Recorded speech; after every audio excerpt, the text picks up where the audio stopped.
Well, salutations! Good morning, good afternoon, and or good evening, wherever you may find yourself orientated within this universe. We are Ultrasonic Blur. We hope you find yourselves well. Apologies about the slightly longer than normal start time. We're just making sure everything is all smoothed over and ready to go before we do get going. And that should all be good. Miss Kira, we hope you find yourselves well, and we hope you're having a good day. And if not, we hope that whatever is ailing you is easily fixable. And if not, well, we hope that we can help alleviate some of that. For now, though, let's go ahead and chat. We haven't done one of those for a while, so we'll talk for a little bit. And we can also, as well, do a small recap on what exactly happens. Hope you lurk. By all means, Miss Kira, you are already doing more than enough here just by being here. Thank you very much for the Hope You Have This Fab stream, and we hope that you enjoy yourselves, and if nothing else, we can be some background noise for you to listen to. But yes, in terms of what we did last time with the one-shot Tavern hop, it's been 2 weeks, but in between then, hopefully, we have a lot to go over, and a lot of new stuff. But last time, we started things off.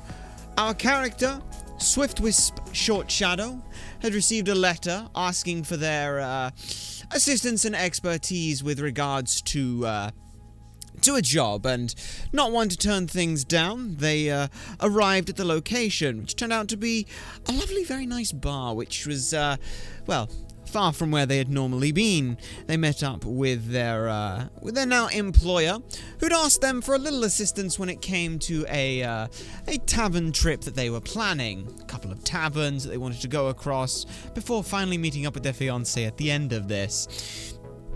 Quite why we needed to know that they need the assistance, they've not really told us. They've mentioned a little bit.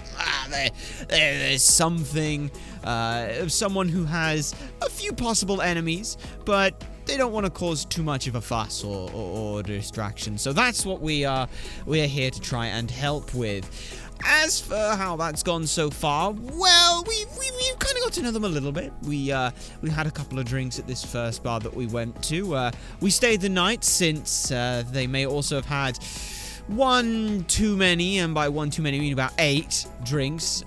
They were, as you would say, pre-gaming for things. So we stayed the night at this tavern, and then in the morning and things, before heading off, they decided, hey, let's have a look at the quest board and see what happened there. At which point, they're like, hey, here, do you need someone who's brave of heart and tall and steady-handed, and you want to go and grab me a griffin egg because I want to raise a griffin? That'd be great. And yeah, they decided, hey, let's go do that. So we got our little sneak on, climbed up to the top of this absolutely massive tree, getting winded in the process. And then, well, for various ways, we were able to eventually sneak ourselves out without getting touched at all, and with an egg and one very pissed off griffin. But we were able to split the 50 gold pieces between the two of us, and then hopefully, once that had been done, we're now looking to move on. There was talk of a red-haired or of a red-skinned tiefling walking on by and such. Talks of a party being thrown, though unfortunately, from the sounds of it, time is not our friend, so we shall have to unfortunately miss out on that. But who knows? Maybe we shall come into them at some point later down the line. Where things will take us for now, we have absolutely no idea. Hopefully it'll be somewhere good. Hopefully all things will go well. But if you are interested in seeing who Swiftwisp Short Shadow is in a little bit more detail, then if you do as follows, ! Character, it should go ahead and come up with a little list of things. So that'll be something that's doable if you do character like so. If we remember how to use that word. Is that the one? Yes, that looks to be the way that it is. Character like so. There you are, and you can see that is the general idea of Swiftwisp in such ways that some may understand them in a regard. Hopefully nothing too untowards happens to them. Quite where we're heading. We know there's a long list of these taverns to deal with and stuff, but well, ultimately, we're not the ones in control of that. Where we end up going is decided by the random number generators known as dice and the DM. Or maybe. We're not 100% sure how that actually works. We don't know how much of this is planned, how much isn't planned. All we know is that we're here for a fun time, as we have a fair few of you here. Hopefully we will be starting shortly once we get a confirmation on some of the things that we're just trying to make sure everything's all working before we get too far into things. But sometimes it's nice to have a little chat and things, and by all means do feel free to share how your time has been going, and like we've said before, we hope well. But for now, in terms of the plan, usually we're sort of going for a couple of hours with this. We'll break as and when we need to in things, but we'll have to see how things go from there on certain things. So hopefully things should all be going well. How much is planned? Like we said, we're not 100%, and this is how long this will end up going. In the 2.5, 3, maybe 4 hours, we don't know. It kind of depends how things end up feeling at the time on everything, and it should all be good. So, going to give a quick message on things. Just check, touch base with everything, keep the communications open, check that everything is going as well as they need to be.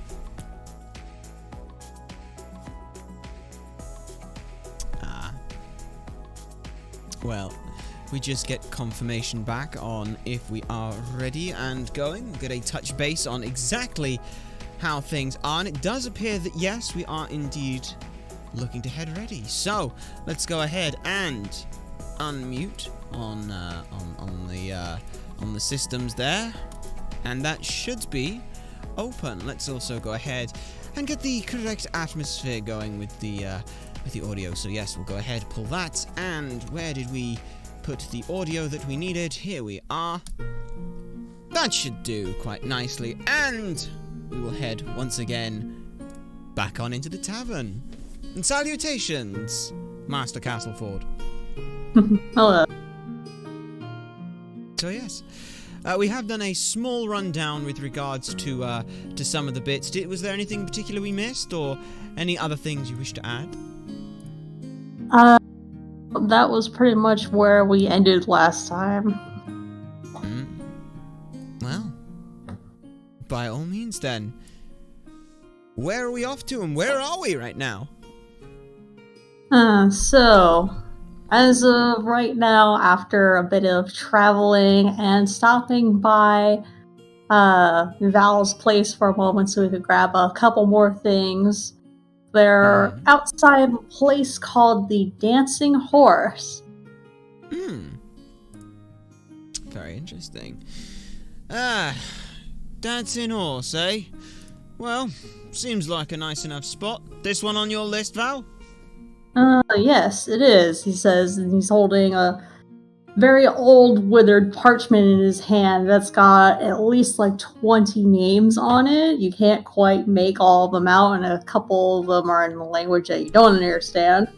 But indeed, near the side, you could see that there's a set of numbers written down in not the normal order. So it's a erratic mess of which places are which. Interesting. Before we head on in, we're just going to quickly sort of pull Val aside. I said, hold on just a sec. Before we go on in and do things. Now, obviously last time that was our first meeting and everything, so there was nothing inconspicuous about it going down. But this time, obviously, you're someone who doesn't want to make too much of a fuss about, well, where you're traveling and stuff. But the last thing you want is to be going around looking like you're someone causing trouble, having a chauffeur chaperoning you around, keeping you out of trouble. That's going to cause some, well, judging by the way we've seen people act in the past, going around in groups can tend to cause a little bit of trouble. So, while we are still under your employ and things, try and keep it a little on the down low somewhat, because obviously don't want to make things worse. But we'll go in first, scout the place a little bit, give us a couple minutes, make it look like we just come in two separate people, met on a travel, so that if anything does happen, well, no one's going to see me coming from surprise to your aid. So that work? You all good with that? It sounds like a plan. Alright then, like I say, give me a couple minutes on in, I'll go and not case the joint, but scout on out and things. Okay. And again, if anything happens, I know you do a pretty damn good griffin bird call. Alright then. And with that, they're just gonna sort of collect themselves, gather their stuff, and sort of walk on in. Confidently, but not, like, brashly, like, just sort of walk on in, as if they should know where they should be going. Okay. Head on in. And sort of, the prancing horse. Heard many tales about this place. Seems like a nice place, thought I'd stop by. What's on the menu, then?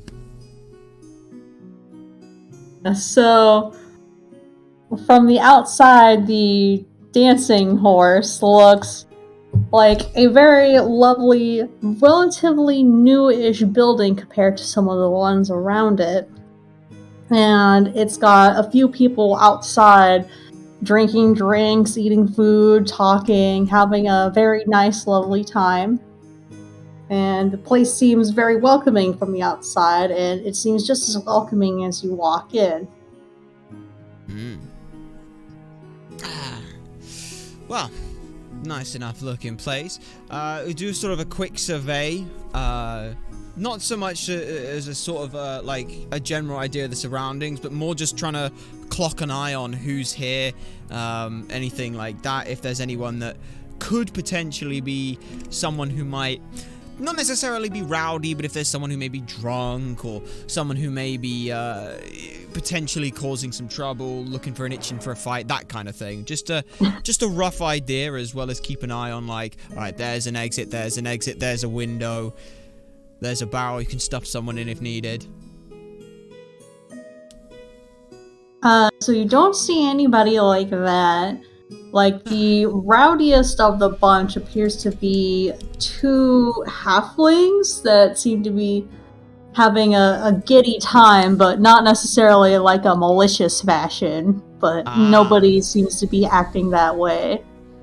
Very good, then. In which case, then, we're gonna go and go ahead and just take a seat over. Whereabouts are these would these sort of merrymen be currently sort of like on the map? Like, are they in one of like the booths? Are they whereabouts are they? So what you notice when you initially walk in is how it's all smoky and warm and just very inviting. Like, if you picture a tavern, this is the like idyllic tavern that comes to mind. Gotcha. No, it's not gross or Grubby like or messed up in any particular fashion.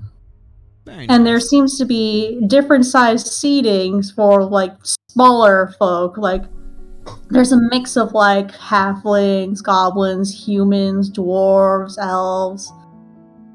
And there's some seating for the halflings and goblins, as well as for the bigger folks. So you can see along the wall the halflings and such sizes in this general area.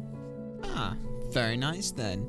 We'll go ahead and take a seat along one of those sections and things, and have a little peruse around some of the drinks then, and we'll probably have some order of a couple of those.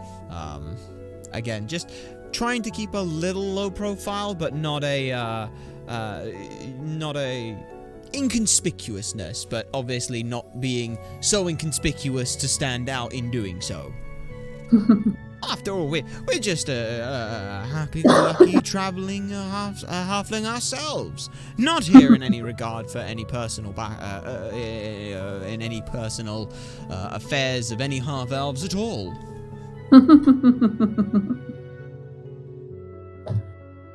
Alright, in that case, what drinks were you interested in this evening? Well, what drinks are there? We sort of start scanning down the menu, but what's on there? So drink-wise, there's an Elven Cordial, the Green Dragon Ale, and Grog. We'll have a look at the Green Dragon Ale then. Don't want anything too strong to start us off, obviously, but gotta get something good in there. We'll have a go at the Green Dragon. As you tell your server this, the two giddy halflings kind of prick up their ears a little bit and tell you that is a wonderful choice of drink. And one of them says, "You'll never find a beer so brown."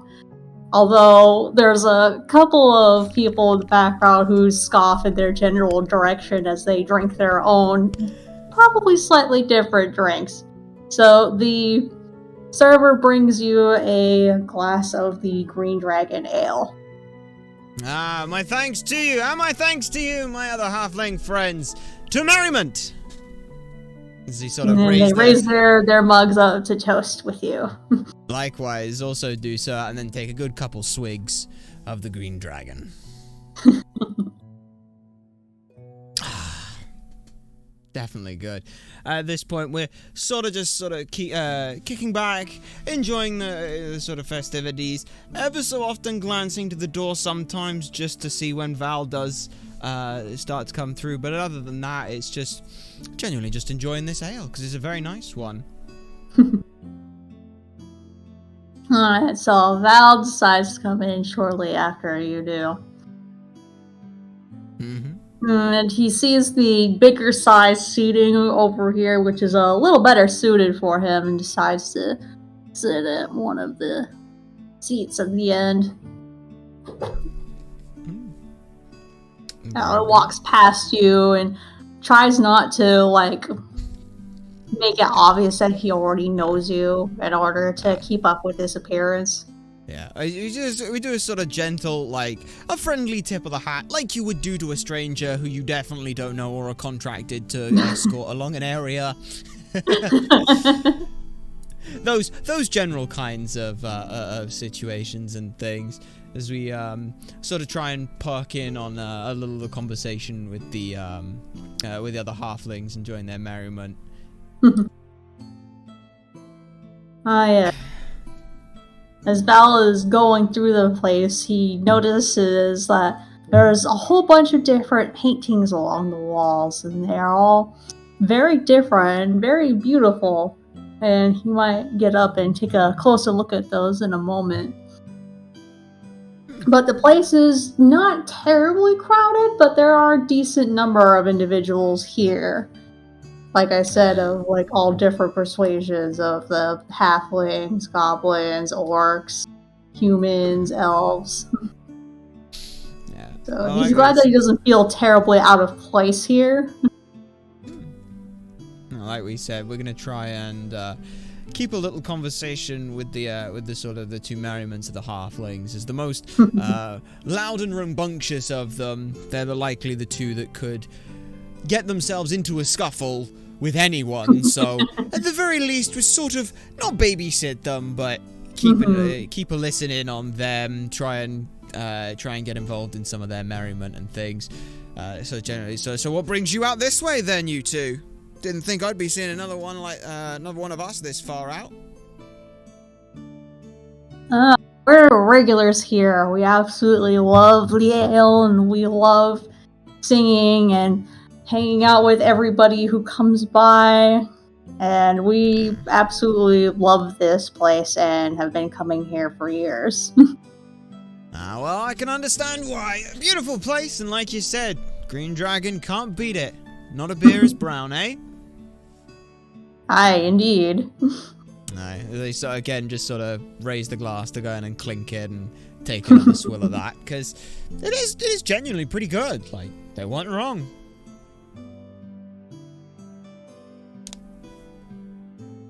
And you said that there were several others, like you mentioned, you had halflings, some goblins, orcs, elvish. What was there any others currently in? You said that they were about the seating, but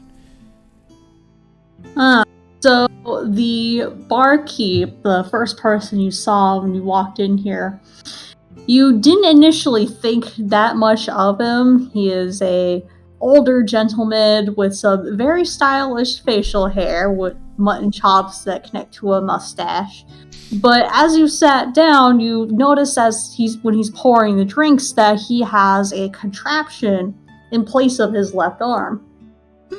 and it has prosthetics that he attaches and reattaches depending on which duties that he's doing.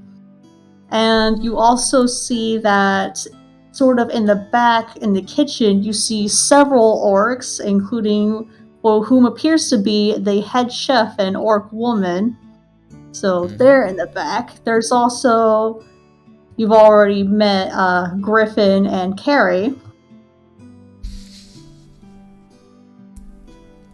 And there's a couple other people in the crowd that you haven't quite made out yet, but there seems to be a very fancily dressed woman with a very tall, brim pointy hat and very lovely robes and a staff. Well, for the sake of staying friendly and juvenile, we'll go ahead and sort of make our way around, sort of casually keeping part of some conversation, checking, seeing, like... See, sort of some of this is a little subtle as well, like, as we're going around, like, trying to do, like, a quick scan, like, cold read, like, no weapons, no kind of dangers, like, it's a little threat assessment-y, but it's also gonna be in, like, the sort of surreptitious way, just trying to keep things light and jovial, whilst also, you know, do what we said we were gonna do and threat assess everything in here.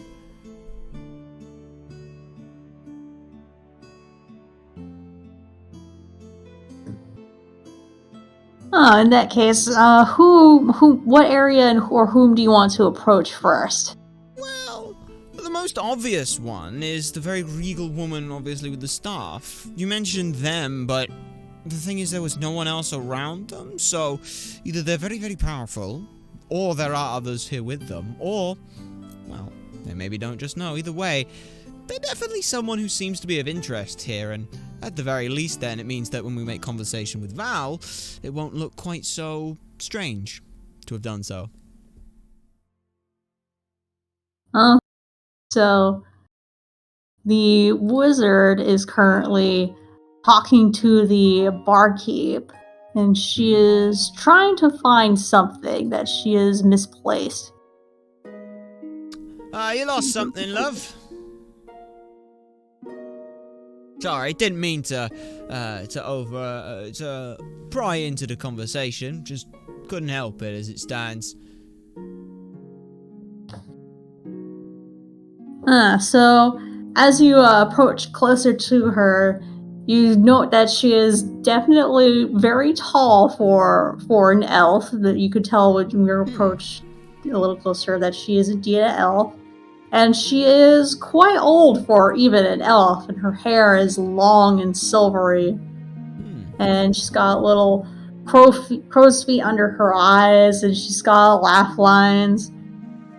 And she is initially like looking around, and then she looks down to see you and smiles and says, "Oh yes, I seem to have misplaced a potion." Well, It's like, I can't remember for the life of me where I put it.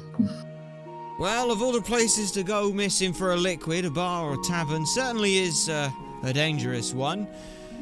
This potion wouldn't happen to be too dangerous, would it? I honestly don't remember. Alright. I shouldn't think so. Well, let's hope that no one ends up coming about it. You got any description on it? Obviously, not that I'd go around drinking any old random liquid in any random old bottle, but if I happen upon it, then I'll know who it belongs to. Oh, it's just a simple potion in a small glass bottle. It's like a bluish color, I think. Alright. Blue little She's bottle. pondering to herself. Blue little bottle it is. And I didn't catch your name about it, just so if I do come across it, I know who to ask for. My name is Vendelf. Vendelf. Well, pleasure to meet you. Swift with Short Shadow at your service, as they sort of remove the cap and sort of not quite bow, but sort of put it over across their take their hat off with their right hand, put it over sort of their left breast, and then sort of bring their left arm back out as they sort of bow forward slightly. It was very nice to meet you. Aye, likewise. So, aside from the potion, you, looking around here much for anything else, or you just out for this potion?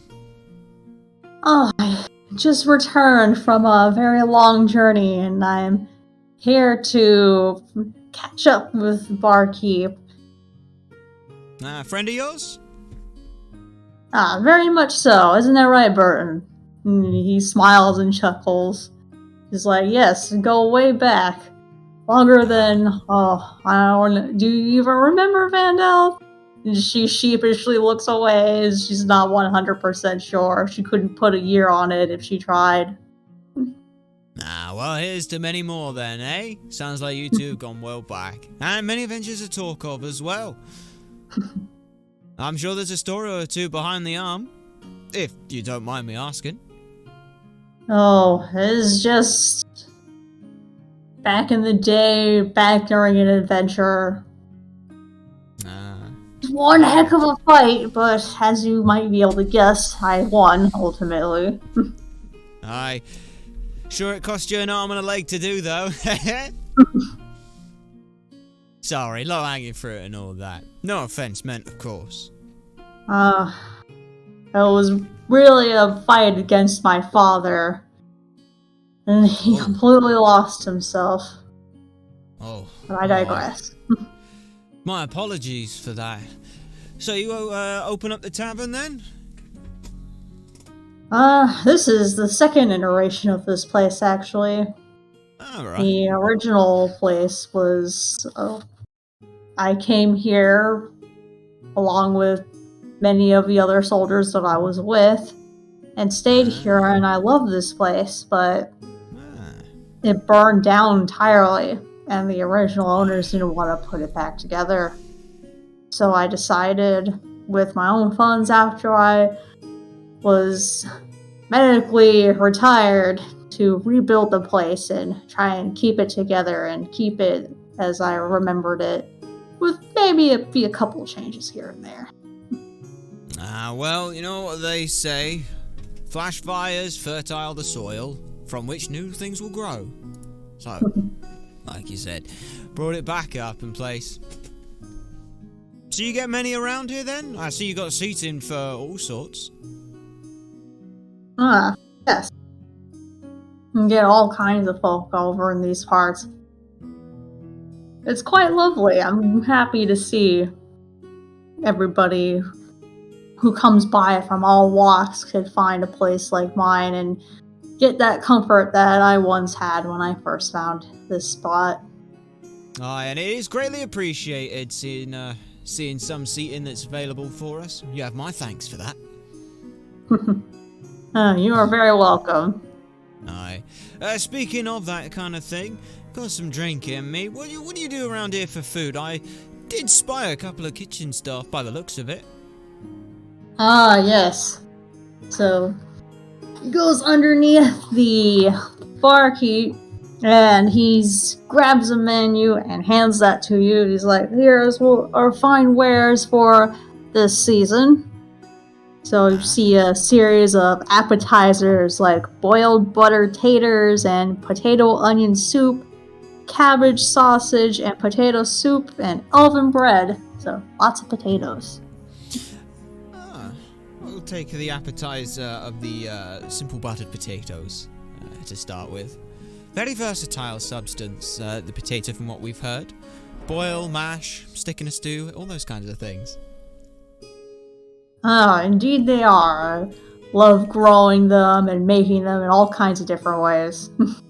Aye, well, we'll take some of those if you have them available. And a so refill he if you've calls, got time. Absolutely. So he turns around and says, Ulguk, some buttered boiled taters for this halfling gentleman out here, please. Then he takes your mug from you and puts it back to the barrel and puts some more of the green dragon ale in that and hands it back to you. My thanks on that. So, while I remember with the potion, when did you last happen to see it then? As I turn back to I'm no good with names. What was her name? It's not Val. Vandel. That's Vandel. You've picked names of Vandel and Val, and they're both very similar. But no, Val goes back several years. Vandalf is from this book. It's not my fault, I promise. It was not intentional. Sure. Either way, we sort of go back to her and sort of inquire a little bit more about just general idea of where she may have had this potion last, or when she realized she lost it. Yes. As you start striking up that conversation again, she gets a faraway look on her face, and she doesn't remember even having that conversation with you. I think it takes her a moment, and she still isn't sure where on earth she last had it. Well, fair enough. At least I know if I do find it, I got some good peeps to be able to hand it back to. Enjoy your travels then, as we sort of head on over and things, and sort of not quite like pat them or anything, but sort of again another sort of a tip to the hat as we make our way back to our other table and things, and sort of as we're sort of going past some people with the mug, sort of a courteous wave, almost sort of raise of the glass if anyone's drinking, that kind of thing. And as sort of doing so, passing Val and things, just sort of giving a very nice sort of, much more sort of distinct nod in the process, like, yep, everything's trying to convey, yep, it's all fine, everything's going well, enjoy the drinks. Okay. So are you gonna go back to your seat? Yeah, for the moment and things, and once again, sort of just raising before drinking to the two others we had there. It was Griffin and Cherry, was it? Griffin and Carrie. Carrie, that's the one. Yes. Sort of a raise to those two. Whilst also as well occasionally just sort of not expecting to find it, but just sort of a cursory glance of like, there's no bottles on any tables or anything like that, or things that could happen to like a little blue vial of a potion of some description. No, you don't see anything on the tables. Fair enough. It was worth a little look there and things. We just sort of coast around that and wait on the buttered potatoes. Don't want to be rushing around too much whilst waiting on food. That'd be a nightmare for the staff. Wouldn't want to do that to them. Always be friendly to your waiters. Indeed. At least, that's what we would be. Ooh.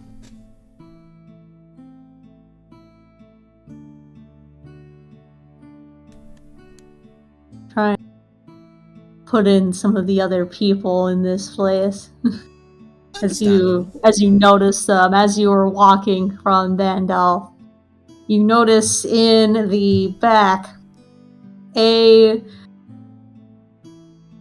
another halfling, but he is hooded and just kind of casually smoking in that booth in the far end. It's a bit scruffy looking and is just not talking to anybody, just sitting there, just casually looking around the place. We sort of try and keep a little bit more of an eye on there, trying to get a read on them. Like, obviously, we're doing the same thing. So it's kind of one of those, you're doing what I'm doing. Like, I want to give them, like, a knowing look, like, eye to eye, and just sort of like, I see you. I don't know what you're doing. I'm doing it, but no beef. No beef, just, we know. If that's possible, of course, with just eye glances. I think the bar is in your way, so you won't be able to see him at this point. Ah, fair enough then. I guess this was just sort of a cursory glance as we were making our way back.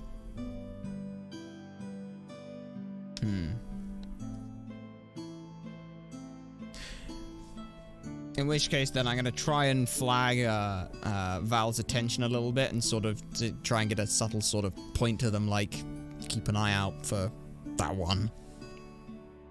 Okay. If that is at all possible to do conspicuously.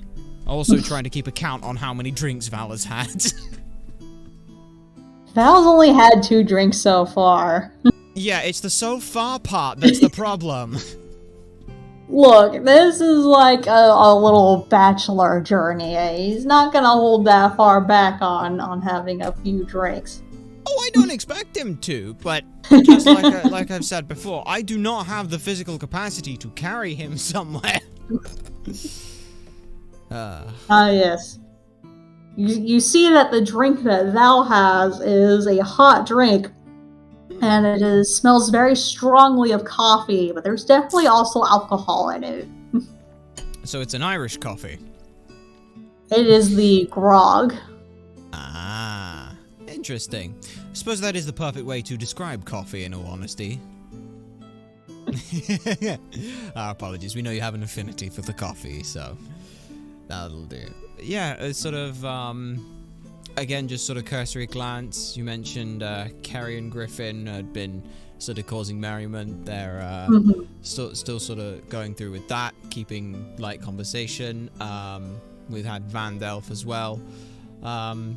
Who else was there aside from the one far off from the other side of the tavern, being all hooded and mysterious and definitely not like us in any way?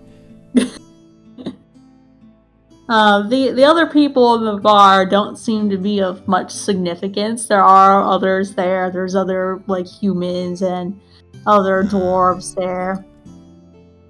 Gotcha then. These are just sort of, again, sort of trying to get more chummy and pally with Kerry and Griffin and things. Not so much for a strength in numbers point of view, but genuinely they just seem like nice people.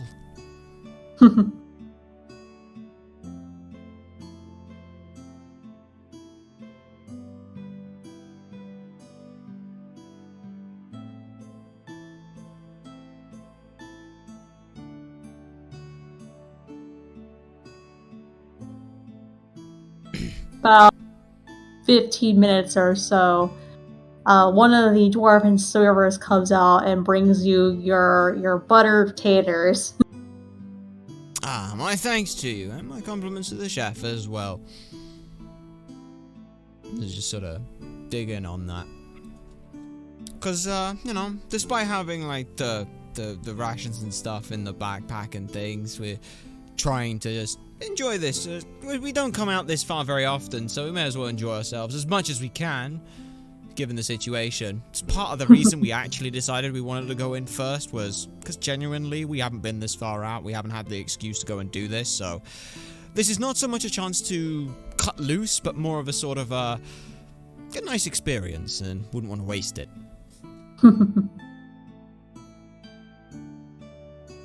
How are the buttered potatoes? So, the buttered taters are little bite-sized potatoes, and they're seasoned in garlic, and they're just covered in butter.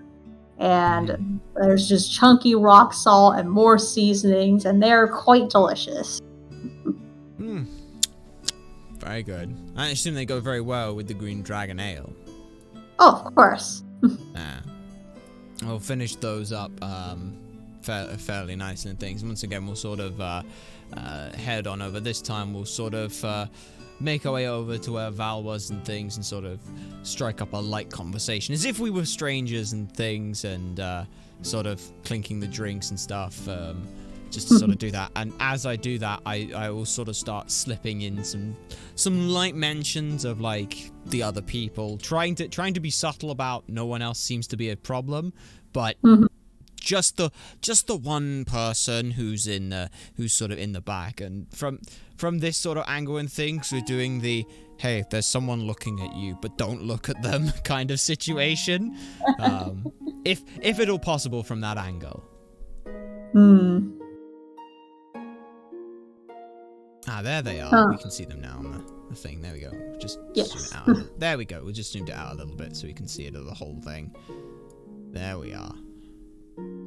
Oh yeah, so as you go over to Val, 3 dwarves come in and say hello to the barkeep and mention in passing how they've heard, unfortunately, no new news about their home. And then they go and they sit down and order some drinks and food. They are not sad or anything, but they're not, like, particularly chipper either. Sort of resolute in the or resolved in that sort of situation of this is the thing, rather than being upset about it. It's just sort of this is the, like, matter of factly would be the most succinct way of putting it. Yeah. Understandable. Yeah. At this point, I sort of look over at Val and like, Val, no. I know you and your bleeding heart. No. I don't know what you're talking about. Yeah, sure, Mr. I'm going to go and help someone get a griffin egg. Because they asked nicely. Concerned about the griffins. And as he says this, you notice across his chest a little tube, like, sort of holder.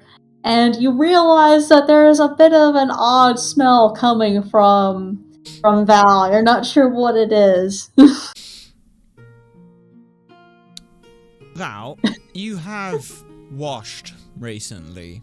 I put it in good faith that you would do that. In which case, then, you'll have to excuse me when I ask this. Why do you stink? It's not me. It's that would be Duke and Chancellor. Thank you.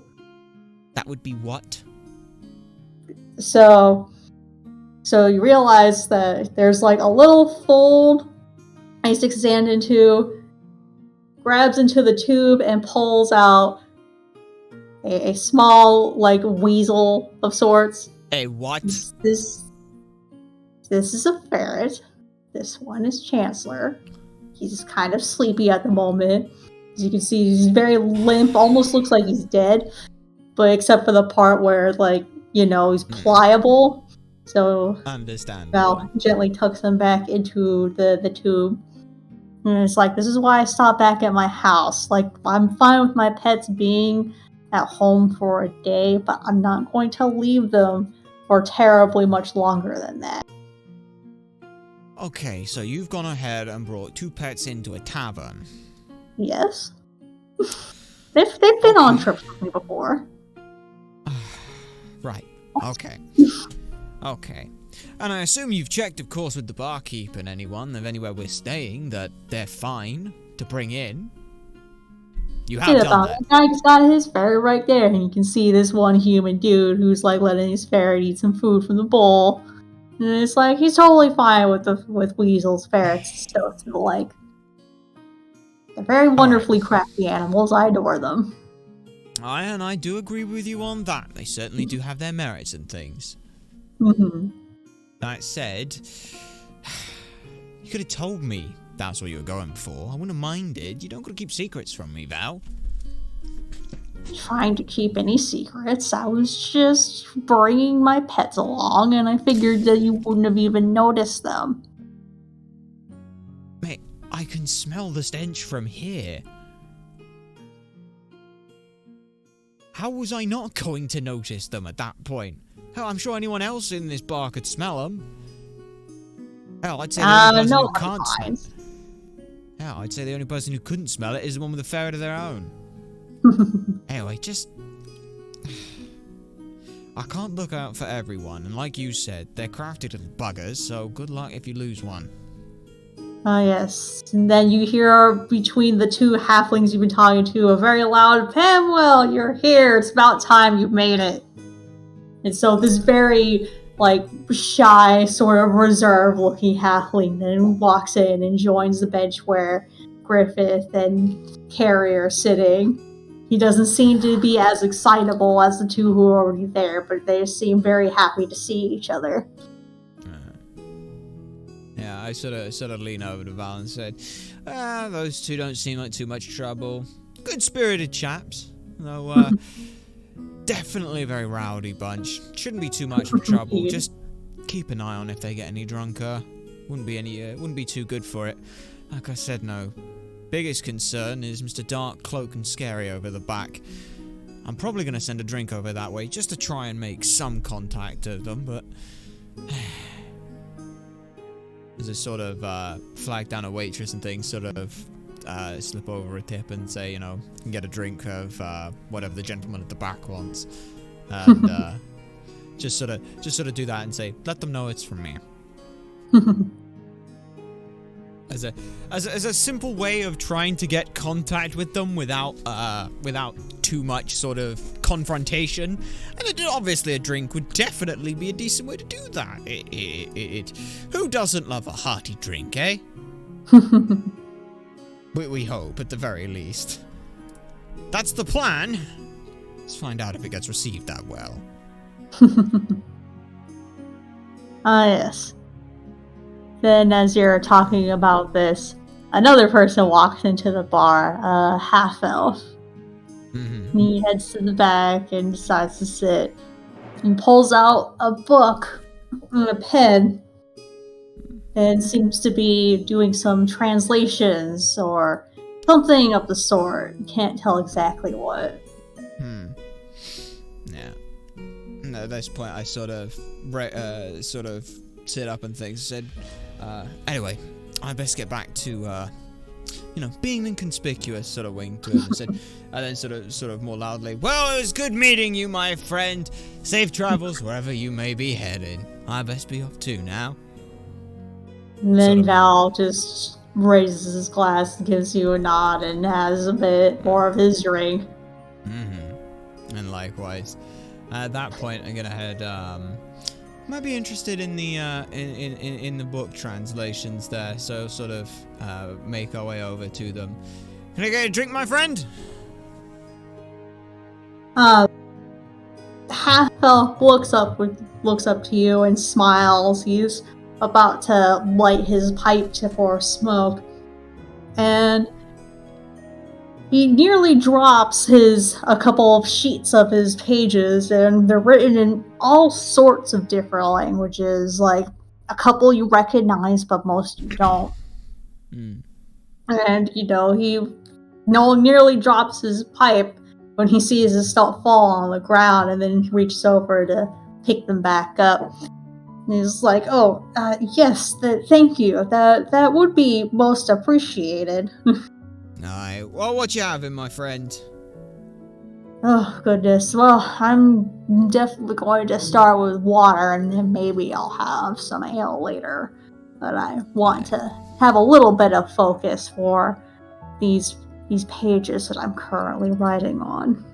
Oh, fair's fair, my friend. Fair's fair. As I sort of go to help sort of...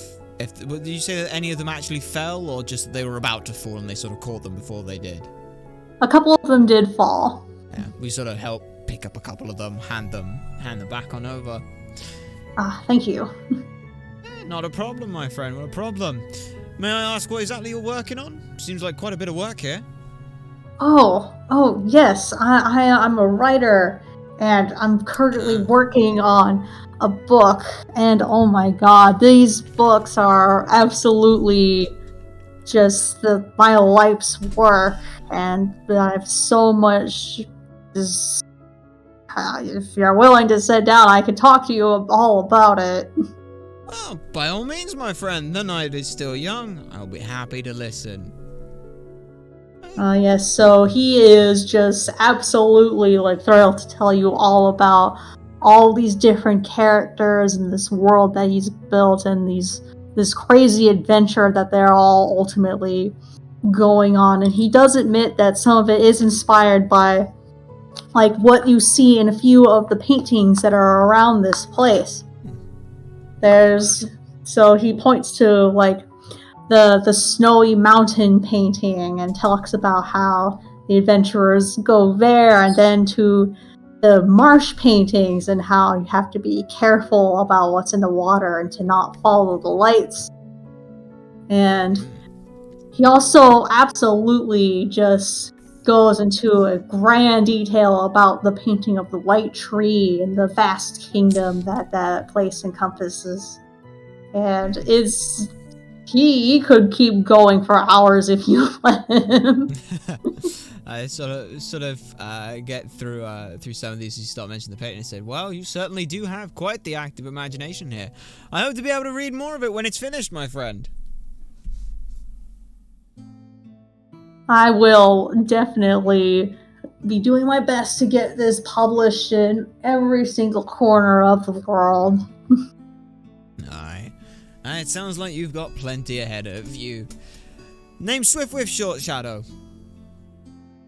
Telnook rule. Well, it was a pleasure seeing you, my friend. I shall leave you to your writing then. Yeah. Thank you. I will see you around. I hope so too, my friend. Don't be a stranger. As I sort of go ahead to make my way back to where I was originally sitting, sort of giving a cursory glance over to the guy at the back. Did they happen to see any of the or did they happen to receive his drink that had been asked for by us? Yes. Oh, good. Do they look happy about it? He has the same broody expression he had before. Good. We sort of sigh subtly and we go, well, that's fine.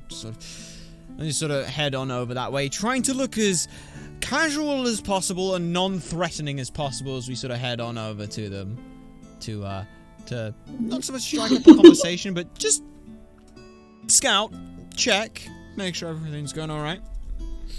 Okay. Enjoying the drink, my friend? He looks at you sort of puzzled, but he says, yes, I do enjoy the beverages they have here. May I ask why the courtesy? Well, you see everyone else being so merry and such, and then one gentleman all on their own, left to brood and things. Hardly seems fair and fine, does it? Besides, no need to be a stranger in such a place. Name's Swift with Short Shadow.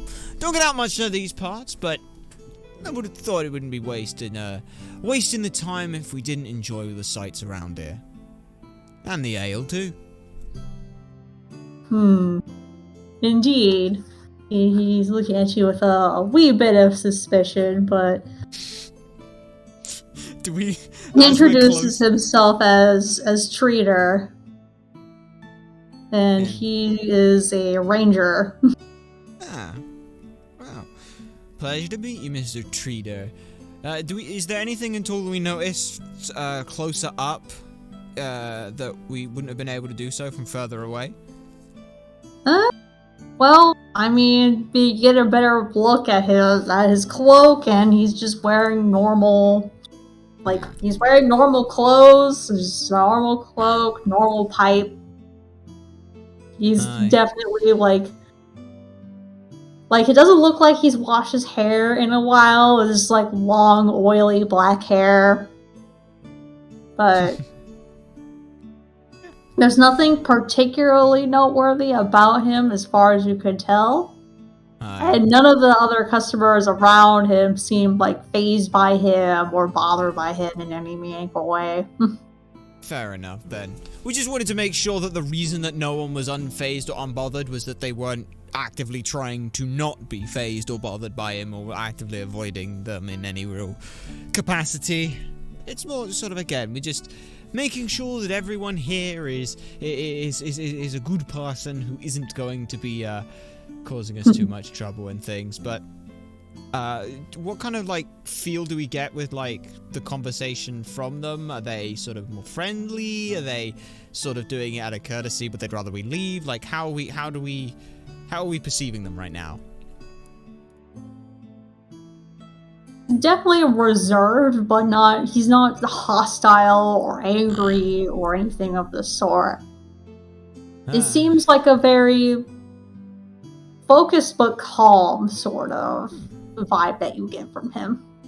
Fair enough. As we just sort of clink the drink that they've sort of got on the thing. He said, well, hope you do enjoy the drink and such. You have no reason to be a stranger here, my friend. And of course, if anything should happen, you know that we'll always be around to help. If you need it, of course. As we I sort of give a nod and things to them. Because I'm still under the impression of this is a person who's here scoping out a thing somewhat. They may be calm and reserved, but that doesn't mean we know why they're here. So we'll sort of head back to our original table and things, where the dwarves are and things. We'll sort of not nurse this drink and such, but just sort of keep an ear out and see if we can hear a little bit more about what they were mentioning. They said something about their home. Not any sure about what that was, and sort of like even after saying to Val no. Like, there's still some curiosity in there. We've not really seen many dwarves, let alone this far away, and as far as we were concerned, they were very much mountainous dwellers, all sort of lived out that way. To see some here is a bit different. Fair enough. Are you able to move your character? Because I can't seem to move that. Let's see if that's possible. We assume that's the blue one. Let's see if we've got select and move. Currently, it does not appear to be able to do so.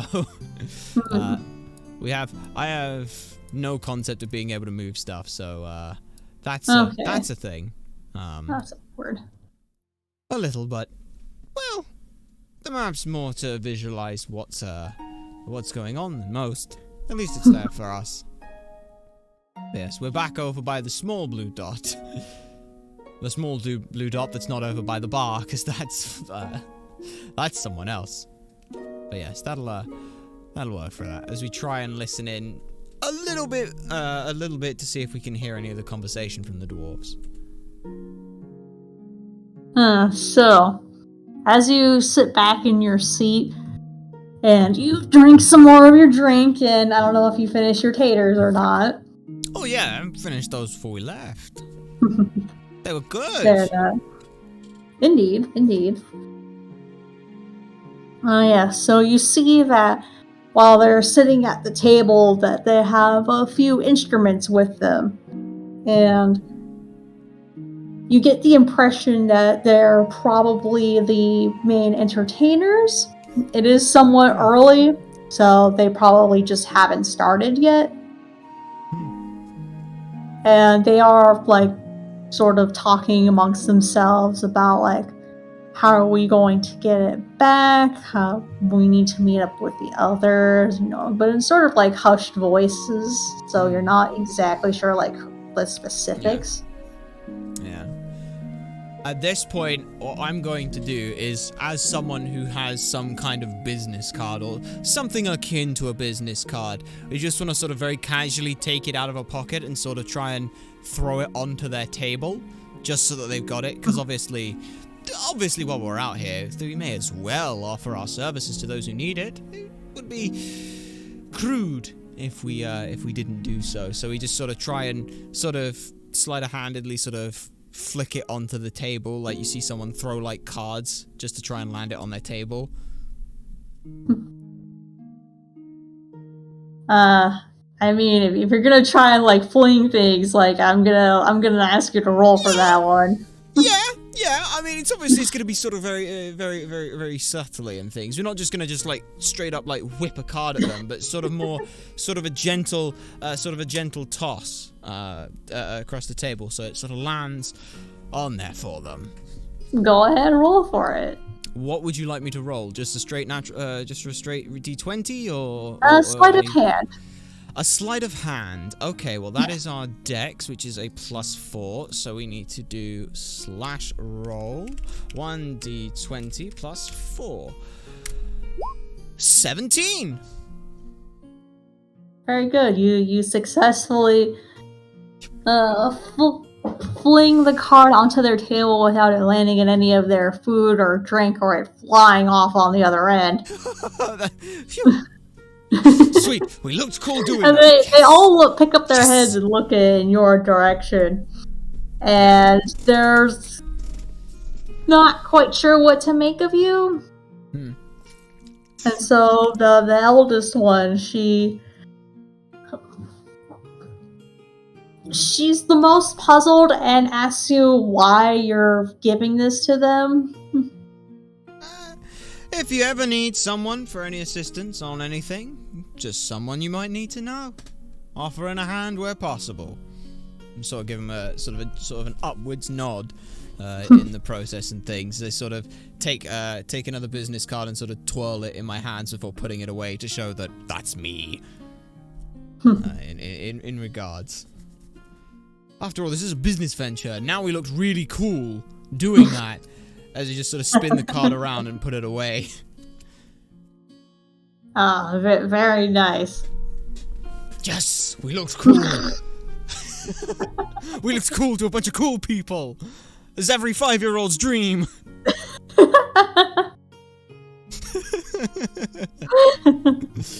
Oh. Oh my goodness.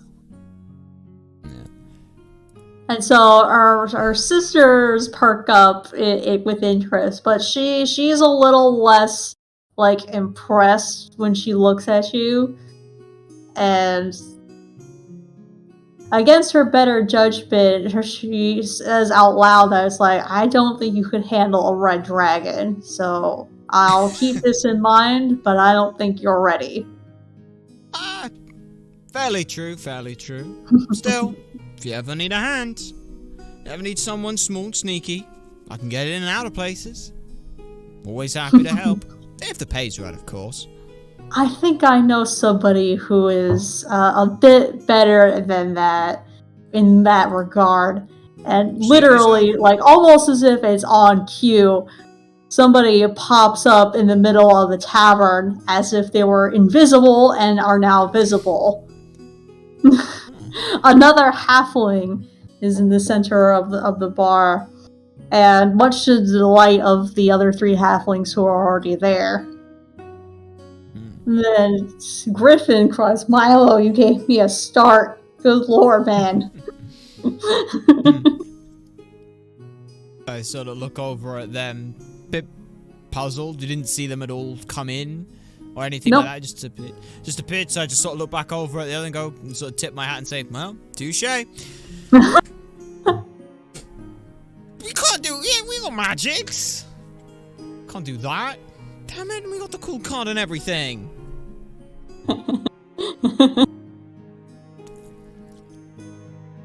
Yeah. At that point, it was Milo and who was the other second one? We've got Kerry, Griffin, Milo, and Pam. Gotcha. At that point, and then we're gonna sort of, because that's kind of piqued our interest. Like, we've done like, you know, like sneaking around and being inconspicuous, but there's a difference between slipping into the shadows and slipping out of sight entirely. So we're gonna sort of re-meet back up with Kerry, Griffin, sort of keeping them. So who's your 2 friends here then? So Pamwell initially is quite shy, so Griffin speaks up on his behalf and says, this is Pamwell Cottonwall, my dear cousin. He gives him a firm pat on the back as he, like, awkwardly sits there. This doesn't seem to be his usual scene, but he doesn't mind hanging out with his cousins at least occasionally. And then Milo actually extends a hand out to you and says, Milo Undermount, at your service. Pleasure to meet you, Milo. Pleasure to meet you. There's an impressive little trick there. Didn't even see you come in. Haha, it's my best trick yet. Aye, you'll have to teach me that one someday, my friend. Can I get you a drink, you two? Milo graciously accepts. Pamwell is a little more sheepish, but does not say no. Fair enough then, you two. Just let me know what you're having. I'll get that all squared away for you. Swift with Short Shadow. Pleasure to make the acquaintance. Meet you. Then Hamwell gives you a friendly nod, as if to say the same. And So of what course, brings they you two both out this order way? some ale. So what brings you two out this way? Family reunion? So, actually, I am going to be running our lovely little Riddles After Dark event, Milo says. It's a weekly thing that we do here. And anybody can Yes. participate. I see you're new. Perhaps you can give a go at these riddles that I have. Well, color me curious at the very least. Now, what time did you say that was? Just after dark's a bit vague, shall we say? Say about an hour or so, give or take. We'll wait for a few more people to get here so that way we can have as much participation as possible. Well, sounds good to me then. Best not get too sloshed in the meantime, eh? Wouldn't dream of it. Yeah. As I say that and things, I'm sort of very subtly realizing, wait, how long has it been? How much has Val drunk? You look over and you see about 4 of those grogs have been consumed. Oh boy. Okay. As I sort of give a sort of a okay, yep. It's okay. It's sort of coming back to them and said, by the way, after dark and everything, you wouldn't happen to know a good place to stay? Wouldn't want to get caught out on these roads in the dark all alone like that. With those words, Burton, the barkeep peeks up and says, "Oh, I've got some rooms just upstairs if you want to rent them for the evening." Aye, I might just do that and things. I sort of look over at Val and things, said, yeah, get him a room as well. I have a feeling he's going to need it. Sleep off whatever headache he's going to have tomorrow. Val looks at you with just like this pissed off look of, bro, are you serious? It's like, I've only had 4 drinks. There's nothing. Yeah, my sort of look back to him is Not the famous Dola stuff. Okay. Yeah, it's so good, far. but it's not like hers. Doing this all through the eye communication of a series of blinks, stares, and directional looks of yes. No, he says that out loud to you. Well then, enjoy the free room. As he just sort of look over. How much for the night then?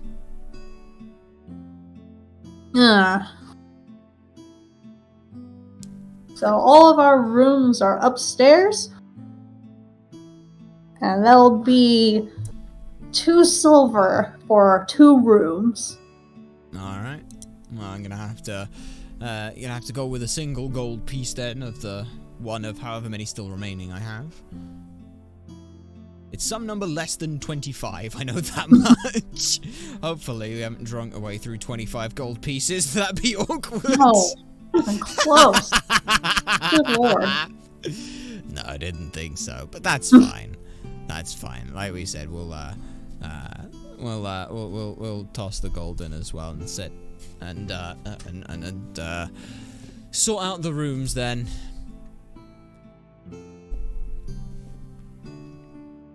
If that is, of course, doable. Mm-hmm. Yeah, Okay, so he takes the silvers from you and produces 2 keys. Very generic looking keys, not like the fancy ones from the previous place. Mm-hmm. Well, be thanking you kindly. As I go ahead and sort of head on back over to Val and hand him the key. And just say, well, now you can drink as much as you like, can't you? So go ahead. Shakes his head and is like, I don't need you to babysit me. Not like that. At which point I'm just gonna sort of very lean and hush and say, well then you shouldn't have hired me for it, should you? Not why I hired you. Ah, well, go along with it. So, head back then and continue to just make a little small talk with Milo. Try and find, like, at this point we're very much interested in these riddle side of things, just in terms of a somewhat competitive nature.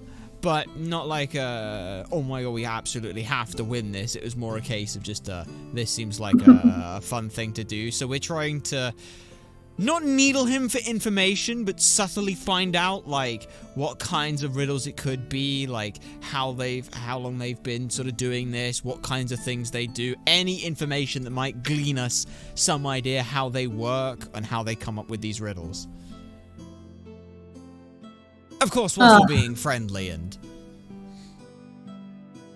So many of these riddles I've come up with as a result of some of the work that I've done. And a couple of the adventures that I've been on. A fellow adventurer at heart, I see. I didn't start that way, but kind of grew on me. It'll do that to you, it'll do that to you. Just a once, a one and done thing, and then you kind of end up getting back into it, and suddenly your reputation precedes you, and then you're stuck with it. Still, glad to see you in one piece, though. And here's to many more adventurers, eh? Right. So what kind of stuff you done then? Oh, so I mean, it wasn't my idea to call myself this, but I'm primarily a thief of sorts, you could say. Certainly see why the old that was not a name given by me. You can thank Vandalf for that one. Oh, you know Vandalf as well, eh? Oh yes. She's the reason I started adventuring in the first place. Seems to be a lot of history with that one. It was longer than I have any ability to comprehend, that's for sure. Might be a little longer than she can comprehend at times. I was about to say, seems that way. Oh, speaking of Vandal, if you happen to find any blue vials or liquid, do let them know. They seem to have, what was it what they used? Misplaced one?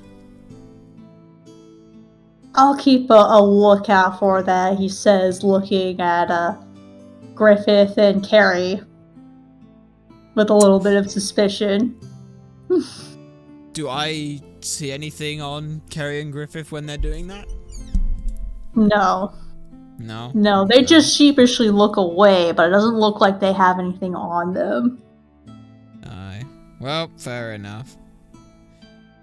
Still, can't blame you on the thief side of things. Getting in, getting out of places is certainly quite useful.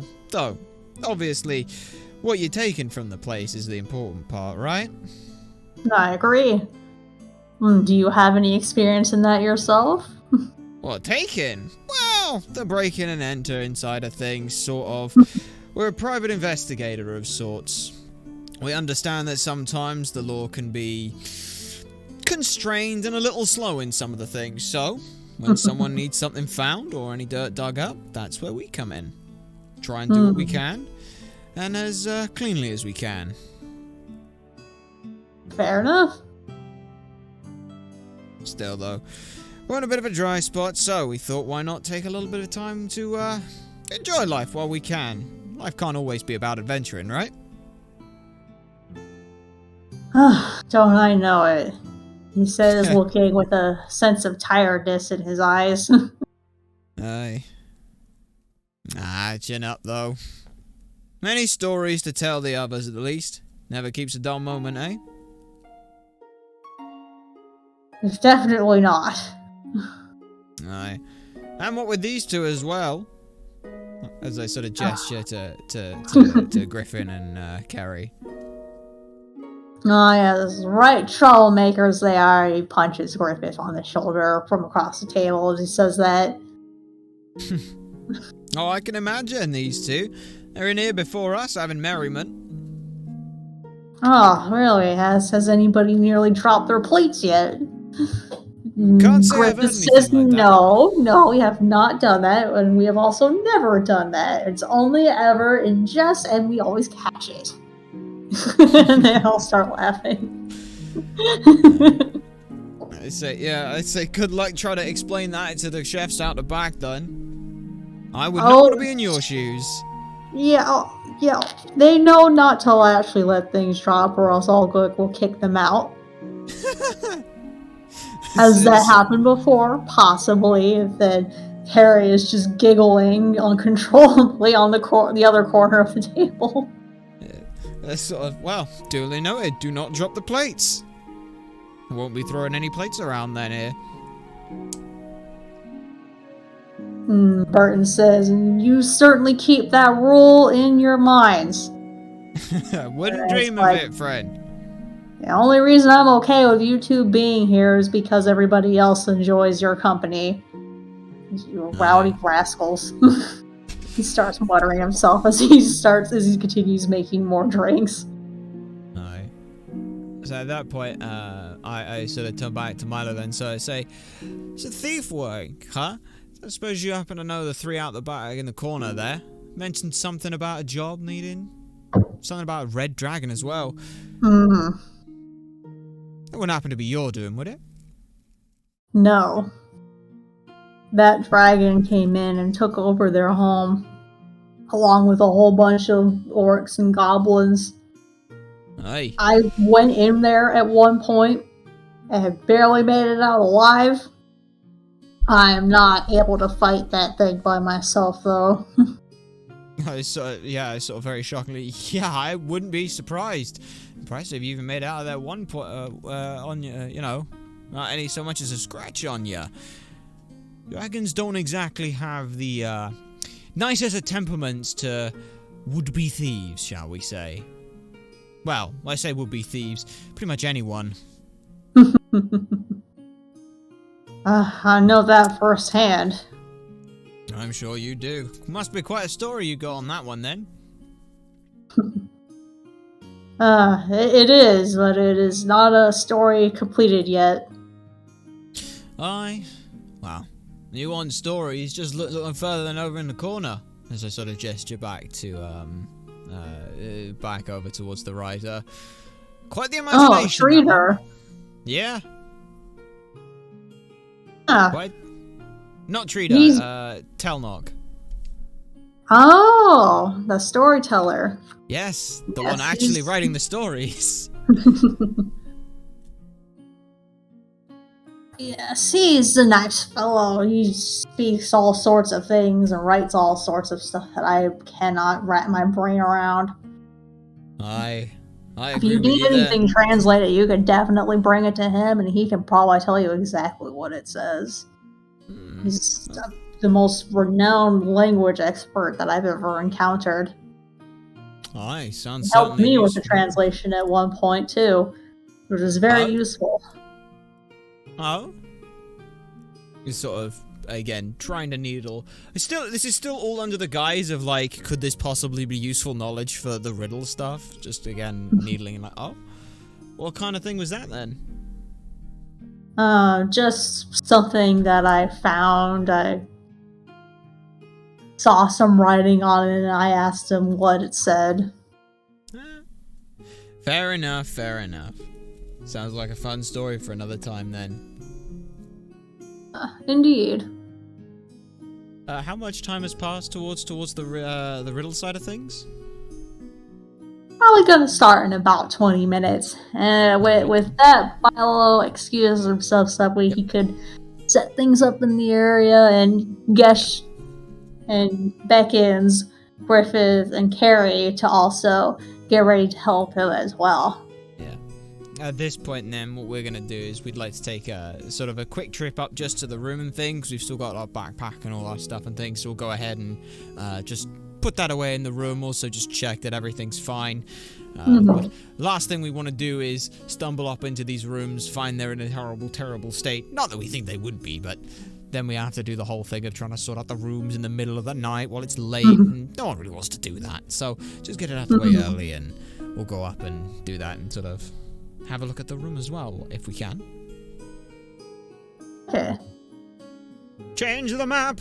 Now is the time. Yes, unfortunately this map does not look as fancy as the other one. Oh, it's fine. It is a visual guide for representation to help with just some things. Not a whole lot. We just find that it certainly helps in our side of things. We're juggling a lot of stuff already, trying to conjure up the whole broadcast. So having something else that we can emulate our reference off is very nice. Indeed. So as you're going up these little stairs here on the right side, you see a whole set of rooms in all the halls, but not all of them are available. So there's this room immediately to your left along the wall that the stairs are, and it has a sign on it that says no entrance for matters other than leisure. So you immediately know that room is not the one that you're going to. Question, should we be able to see this as we currently still see the bar? Or the tavern floor? Ah, there we are. Okay. So we've come up the stairs from the top right? Yes. Ah, gotcha then. Gotcha. As you're coming up the stairs, you see this room here in front of you has the sign, no entrance for matters other than leisure. It looks to be a very large room capable of holding a large party of people. It is currently unoccupied.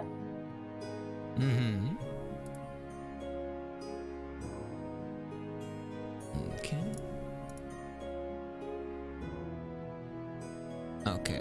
Then you see...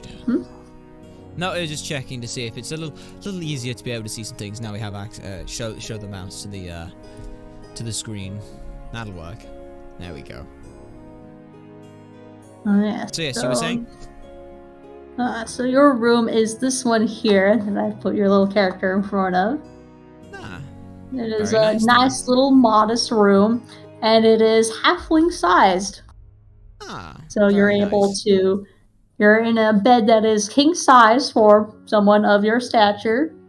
And it has lovely, bed sheets and towels and all the general amenities provided. Not quite as fancy as the previous place, but still nice and comfortable. And of course, it's your own room. So it certainly beats a cupboard drawer. So we just go ahead and sort of unpack some of the bits and pieces, check that we got everything, put away.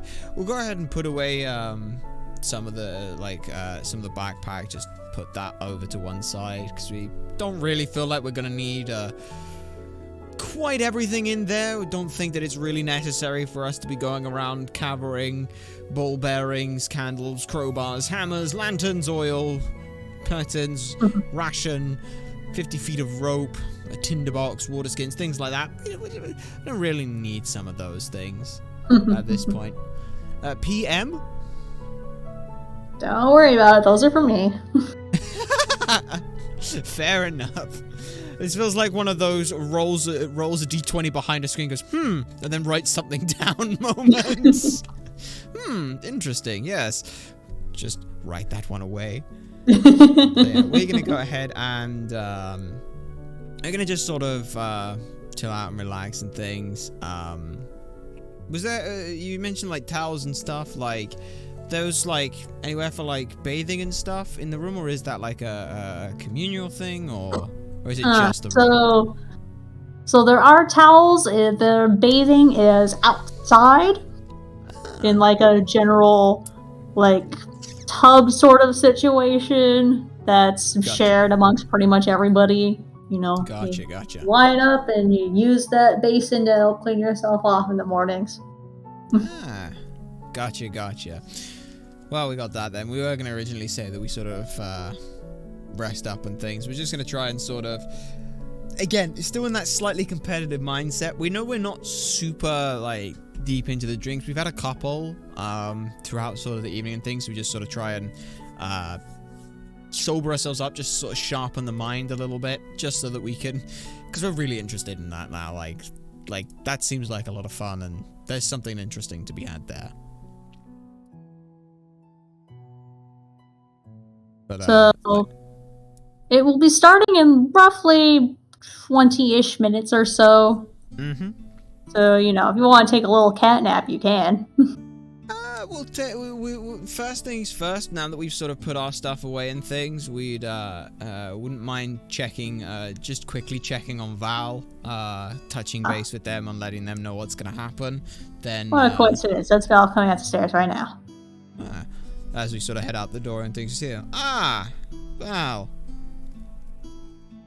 Hi. I was about to head to my room. Hi. I'm in this one right put here. my things down and feed these two. Aye, sounds like a plan. I'm in this one here, sort of tap against the door, just come out of and things. That's it. Listen, I got a plan for this evening with regards to whatever those other halflings were on about. Some riddles or something else. Kind of piqued my interest in things. But that's where I'll be in things if you need anything. Like I said, if something happens, I know you have a very distinctive griffin call. You're just gonna keep bringing that up, aren't you? Yeah, considering it was your idea to go and get that in the first place. Besides, it's a very distinct call that I know exactly what it means. It means help, I need help, I need help. Fair. Besides, so, he's chuckling to himself and he walks past you and heads to his room on the end.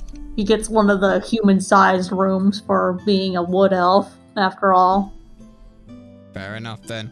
As I sort of half follow him down just to see which room it is in case anything I should need to know. Other than that, I will go ahead and head back and semi snooze, as it were, for the 20 minutes or so.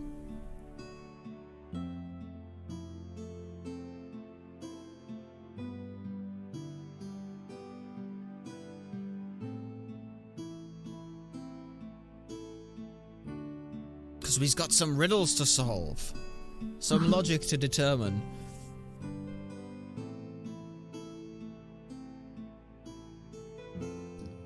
Alright. So, about 20 minutes later, you head back downstairs. You head back down the stairs. Are you gonna sit back in the seat you were at before? Yeah, back down in the corner, just past where the dwarves were and things. Yeah, that'll do and things. Was there any changes to the number of people there? Obviously, we're still trying to keep our mind on what we're originally here for, whilst indulging in some enjoyment. But was there any kind of changes? The same sort of people, fewer, more? You do notice that there are a few more dwarves, and they're all gathering with the other three, and there seems to be a little bit more of a jovial excitement between them. Well, we already shot our shot at those, so we're not going to be too much to worry and things. Instead, we'll just sort of keep our eyes and ears out for Milo and for the start of this event, as it were. Okay. So yeah, as you settle back down, really? Why can't I move this now? I don't know. Feels entirely random. Okay, so Val is still feeding Duke and Chancellor and, letting them run around and exercise for a little bit upstairs, so he'll be probably calming down a little bit later. And then Milo makes a grand announcement that the Riddles After Dark will be starting momentarily, and this piques everybody's interest. And Griffin and Carrie are running around and say, hey, if you want to partake in the riddles, all you need is some parchment and a pen and to write down the answers and to give them to us so we can give those to Milo to officially count. Alright, at that point we sort of definitely sort of beckon onto them like, yep, that'll do for us. We'll most certainly take that. As and when we can. To make sure we have some parchment and such for them.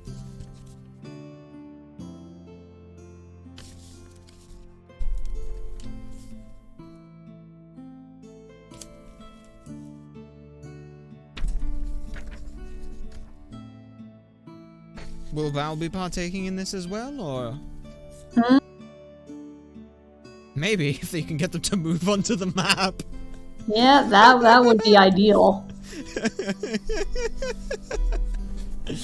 They're currently just having fun with the ferrets, trying to get them to feed, I assume. There's some in-game reason as to why they're having trouble. The joys of technology at times. Indeed.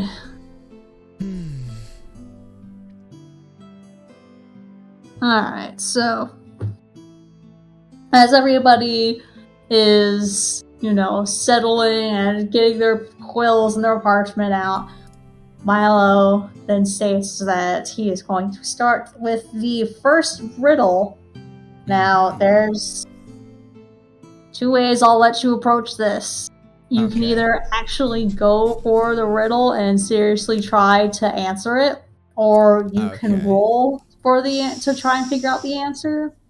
Ooh. I'll give you the option to do both if you want. If we were rolling, would that be wisdom or intelligence? That would be an intelligence check.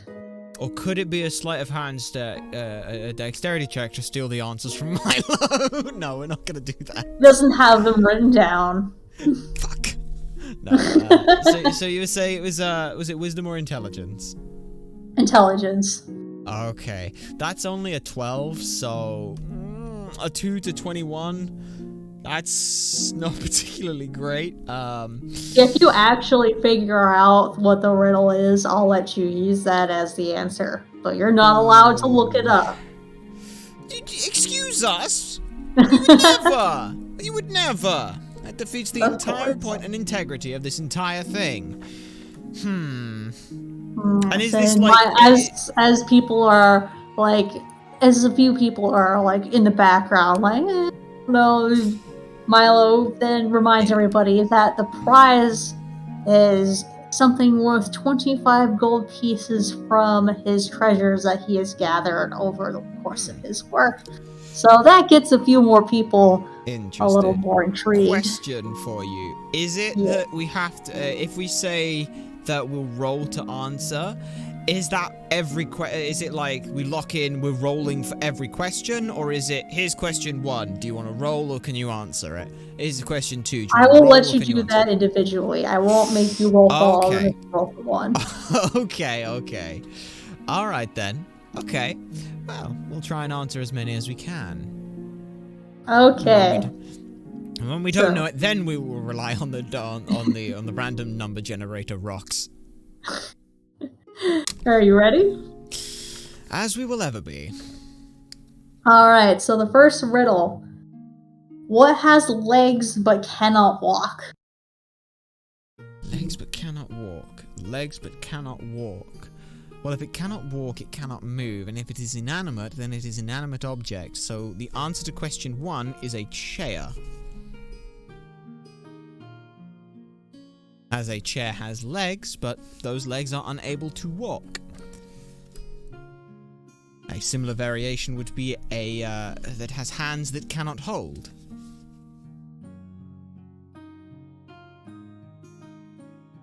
So we will go ahead and lock in our answer.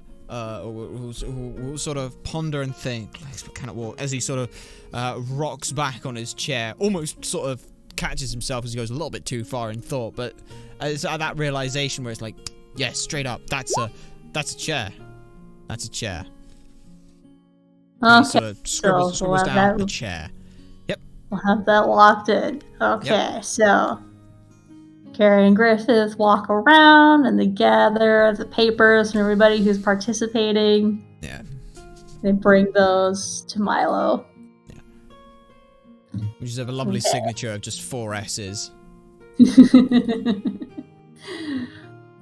So the next riddle.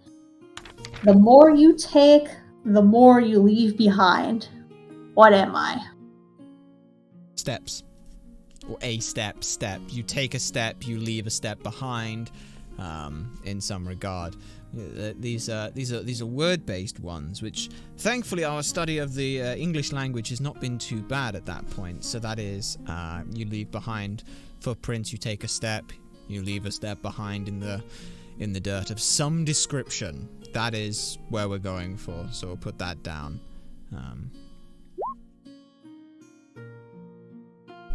Yes. So the next set of answers are gathered and retrieved. Yeah, this is very much sort of just kind of just like racking their brain a little bit, trying to think. Like after spending a little bit of time with Milo, he gets that they're a nice enough guy. They're not being like super aggressive with these kind of riddles, so they weren't thinking super hard on things. But again, just trying to keep an eye on things and trying to think as best they can with it. Okay, I'm very excited to see if you get this one. Oh no. I have mountains and forests, roads and empires, and yet you can fit me in your bag. What am I? Oh. Okay. These mountains? Yeah. Just sort of like just thinking like mountains, empire. The first thing that comes to our head is the damn storyteller and all the stories of every mountain and empire and things they're talking about with all these paintings and pictures. Mm-hmm. It's kind of there, and they're like, okay, so you can fit it in your bag, so it's small, but your mountains, which are big, so it's not an actual mountain, so it's a representation of a mountain. Because they're sort of looking at the pictures where it's like, well, that's a picture of a tree, but that's not a tree, but that is a tree, but it's not a tree. So it's starting to think that. So we need something that's got mountains, forests, roads, and empires. So you need all of those in a single picture. In a single picture on a piece of paper. So that's a map or an atlas of some description. Depending on how many you've got, it's a map or an atlas if you have multiple maps. Again, just trying to sort of slowly piecing this together, trying to look around the room to think about some of this stuff. So yeah. Yeah, that's the that's currently where they're at with sort of that thinking. They feel somewhat confident in that, but again, that's one of these sort of difficult ones. He tries very hard not to exclaim as he realizes what it is. So, yes. Okay, next riddle. In that spot. Mm-hmm. I have a head and a tail with little in between. I can jingle, but not dance. Flip, but not walk. I have many owners, but I'm not a pet. What am I? Again, sort of at this point, Swifter's sort of racking through his brain and things. He's a bit of a fidgeter when it comes to some of these things. He sort of pulls out one of the cards, business cards, and sort of flicking it, and accidentally, as he flicks it, sort of catches it wrong, so it sort of bends and flicks out of his hand. And so he goes to just reach for a coin to start rolling it across his fingers. And sort of, as he's doing it, he sort of looks at it and he flips it from one side to the other side, then one side to the other side, and you see this heads, tail. And he sort of very quickly sort of puts his hand back over it, puts it back in his pocket, and scribbles down on this paper a coin. Alright, so answers been gathered. Alright, last riddle. I am found in rocks, stone, and canyons, but not valleys. Forests, oceans, and coves all have me, but rivers and caves must go without. What am I? Could we get the list of words again, please? I am found in rocks, stone, and canyons, but not valleys. Forests, oceans, and coves all have me. Okay, but so rivers on a and sec, it was caves we're must found in. go without. Hang on a sec. So we're found in rocks, stones, and canyons, but not in Valleys. But not in valleys. We're found in rivers and oceans. No. Forests, oceans, and coves all have me. But rivers and Forests. caves must go without. Forests, coves, and what was it? Forests, oceans, and coves. Forests, so rocks, stones, canyons, but not in valleys. Forests, coves, and oceans, but not in rivers. Caves. Not in caves, sorry. Okay. See, initially we were thinking that this might be a word-based one, where it is to do with the spelling on them. But that is an interesting one. Rock, stone, and canyons, but not in valleys. Well, that's the thing. What is a canyon if not just a very deep valley? So it's not a physical trait of theirs. Forest, coves, and oceans, but not in caves. Rivers. But not in rivers and caves. It's not the letter R, because it's not in stone. It's not the letter S, because it's in valleys. Forest, coves, oceans, but not in caves and rivers. They've all got S at the end of them. Rocks, stone, canyons, but not in valleys. But forest, coves, and oceans. Yeah. This is a tricky one. This is a very tricky one here. It feels like the answer's on the tip of our tongue as well. No. Once again, so we're found in rocks, stone, and canyons, but not in valleys. Forest, coves, and oceans have us, but not caves or rivers. They must go without. Yes. Caves and rivers. It's not a mouth. Unless it is a mouth. No. No. Trying to think through that then. Rocks have formations, but valleys. This is a geological one, and our geological understanding of this planet is not as well thought out as we had hoped. Do you want to roll? We may very well have to roll for this one. Which is a straight D20. It Plus is intelligence an intelligence. So, Intelligence check. Yep. D20 plus 1. Oh boy. Roll 1d20. 1d20 plus 1. Hopefully comes out. If we do it right, we did not. Roll 1d20 plus 1. 5. Nope. Absolutely just straight up sort of. Nope, you're. It's sort of straight up there. Do He's you just want writing to the try word. and take a guess, darling? It's rock, stone, canyons, valleys, forests, coves, oceans, caves, rivers. Rock bed, stone bed, bed of a canyon, forest bed, coves bed, ocean bed, but rivers have beds. The paper, this one, is literally just going to be sort of a bunch of scribblings of the words rock, stone, canyon, valleys, forest, coves, a bunch of scribblings out, and the only thing that's next to it is just the word bed with a question mark as the guess. Okay, that's your final answer? It feels like that's the only thing that we've got, and a 5 is quite literally where it's going to be, so that's how we're going to put it. That's the only thing we're going to put. That's what we're going to put. As obviously, this is... We have to go by the... We have to go by the 5. We have to go by the 5. Let me make a roll real quick.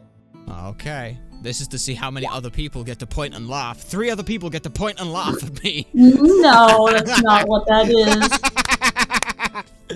No, it's fine. It's fine. No, that is the number of questions the other patrons got right. You got 4 right. They only got 3 right, so you do win. Do you want to know the answer to that one? Yes, by all means. Well, actually, no. First, give us a hint, and let's see if we can get it from there. You are on the right track about the letters. No! Okay. It's the letter O. It is! It's the letter O. Oh my god. Oh, that's fun. No, it's fine. It's fine at that point. We're just there like thinking, oh, riverbeds, a bed of stone, rock bed, bed in the canyon, the forest bed, the cove bed, ocean bed. It is straight up just a guess at that point, but... Oh my goodness, I can't. Look, we have to go with the we have to go with the roll there at that point. It was just a 5, and that's fine. Yes, and the answer you wrote down was beds, which was very not right. So yes. Oh, of course not. Of course not. But the rest were correct? Yes. Ah. Yes, you got the rest of them right. Yeah. Oh my goodness, I can't. So, Milo, after getting the last set of parchments from everybody, counts them all up and declares you, Swift Whip Short Shadow, as the winner of Riddles After Dark. And so... No, it's sort of, my thanks, Milo. Some very fine riddles you got there.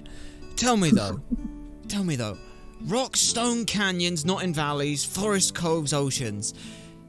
You gotta at least give us that one. I'm gonna be up all night on that. It's just look at the letters really closely. Sort of scans over the letters. Rocks, stones, canyons, not in valleys, forests, coves, oceans. Alright, let's I see what you did there! Sneaky. That's a good one, Milo. Very good. Very good. So Griffin and Carrie head back to their seats, and Milo heads upstairs to his room to get your prize. Well, very nice. Sort of looking smugly at himself, but feeling okay with it. Sort of a lot of it was, oh, hi Val. Don't mind me just doing something janky in order to get to his seat again. This is stretch and squash animation at its finest.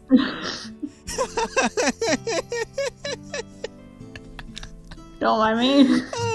Yes, as Milo heads upstairs, Val passes by him with that tube on his front, kind of wiggling a little bit as he goes down the stairs. And you see a little nose stick out from the top, and then another nose right next to it. Sort of nod on over to him and say, "Oh, unfortunate friend, you just missed the festivities." Oh, unfortunate indeed. Although I must say, these little dudes are quite entertaining, so I think I am good. Not the best at riddles anyway. They weren't too bad, though. Still, though, gotta wait for my prize at this point. Sort of, there's a little bit of a humble bragging at that point. Just, yeah, totally got them. Totally got it. So, Milo comes back down the stairs. What would have happened if someone else rolled a 4? Because we then would have both got 4 right. If somebody gets a tie in that game, then literally Milo would say, "Oh, no one wins," and then he would actually end up leaving. Wow, that's. Well, we didn't do too badly then. Just. So Milo comes around and approaches you and says, "Well done with those riddles." And he hands you a necklace of beautiful white gemstones and it is worth 25 gold. Huh. Well, my thanks to you, Milo. You'll have to let me And know the as story you, behind this one sometime. yes, as you extend your hand out and you look up to him, you notice on his chest, on a necklace, a gold ring is being worn around his neck.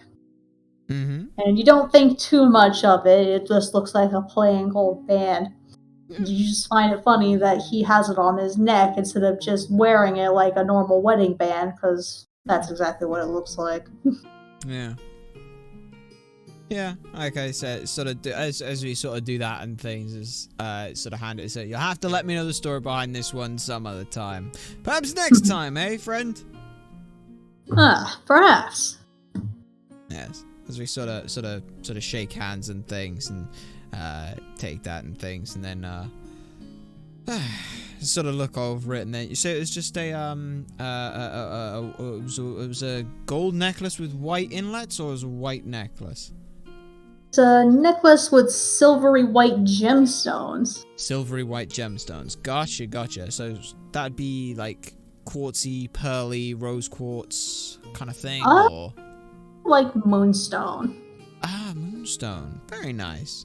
Well, that's sort of one that we'll just sort of we actually go ahead and we will just sort of put that one on. We sort of rock out our sort of collar and things, and we just sort of go ahead and just clasp it, see how the fit is at the very least.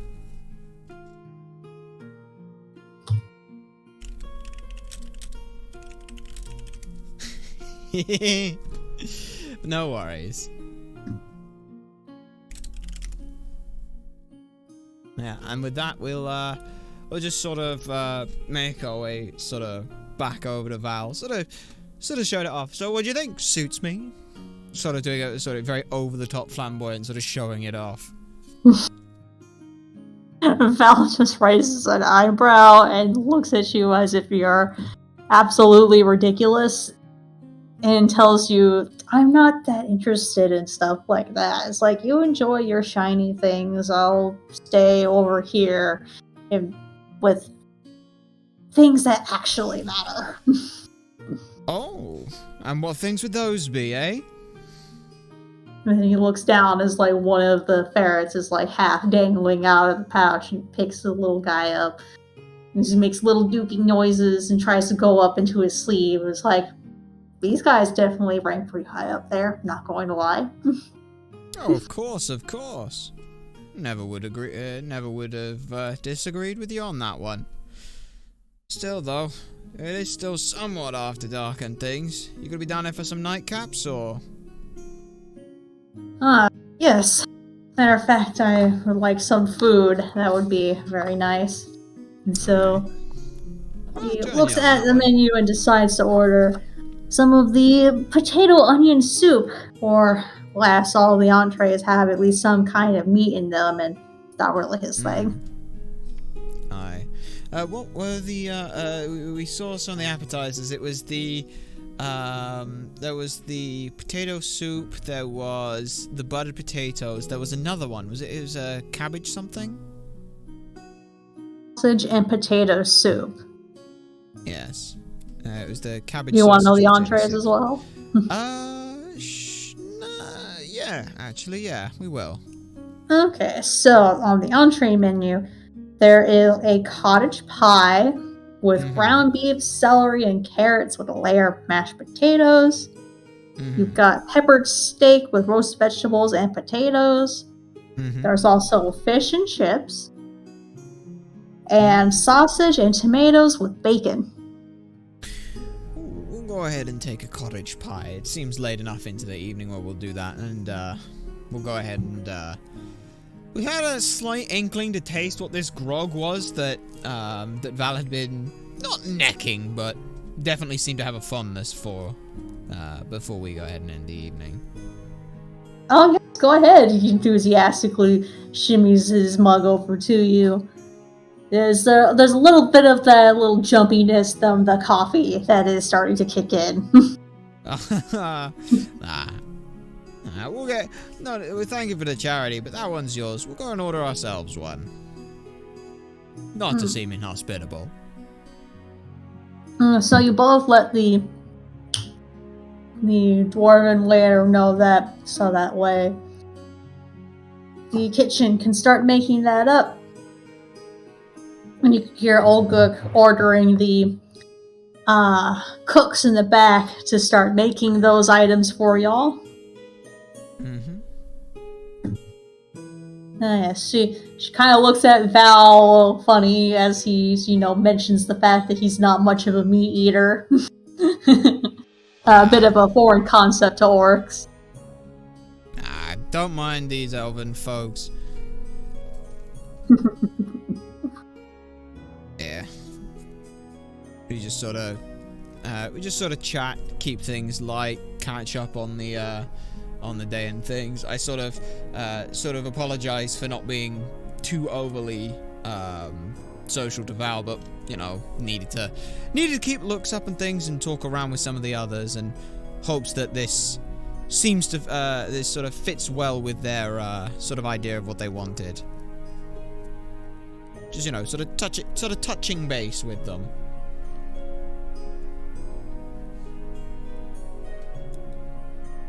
As you're waiting for food, you notice that there was a lot more dwarves in here than there initially was. Quite a few more, as a matter of fact, to the point where Barleyman recommends that the dwarves all rent the party room upstairs, so that way it's not quite so crowded in the bar, because they are starting to get a little too boisterous for his liking. And so the three sisters get that key from him and head upstairs. And they sort of watch them and things, and I sort of mentioned to Val, sort of mentioned like, some of the strange those lot. Don't usually expect them to see coming out from the mountainside, but then again, I suppose a red dragon will do that for you. And before you ask, yes, I may have dealt with a griffin and going into that nest for an egg. I am not going in to a red dragon's hoard.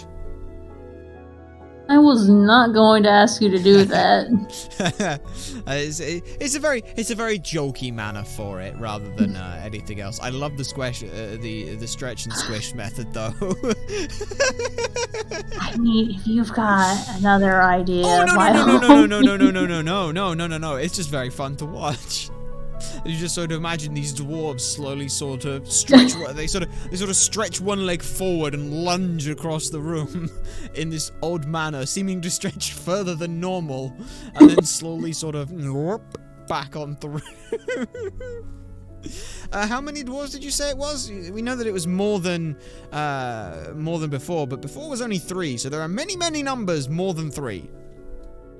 There's over a dozen dwarves now, and they're all headed upstairs, and they're all going to that large room that you saw with the sign on it earlier. That's the only room big enough to hold that many people. Aye, understandable.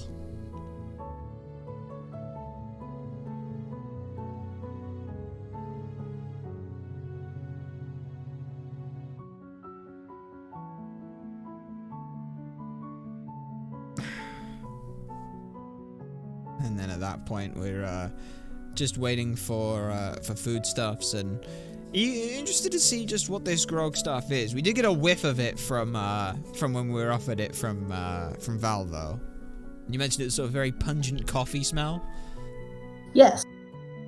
And as you're talking about that, Olga herself, with an annoyed look on her face, comes out of the kitchen and brings the food and the ales to the two of you, and she says, sorry about the wait. Our waiter is a little caught up at the moment with somebody else in the back. And she hands the foods and the drinks to the two of you and heads back to the kitchen. Aye, no worries. There's sort of, again, it's a little bit of like danger sense. Like, we're not like, oh, there's definitely a problem there on the back. We just sort of, if we can sort of, as the door opens where Olga sort of goes in, can we see anything of like what's going on in the back, or?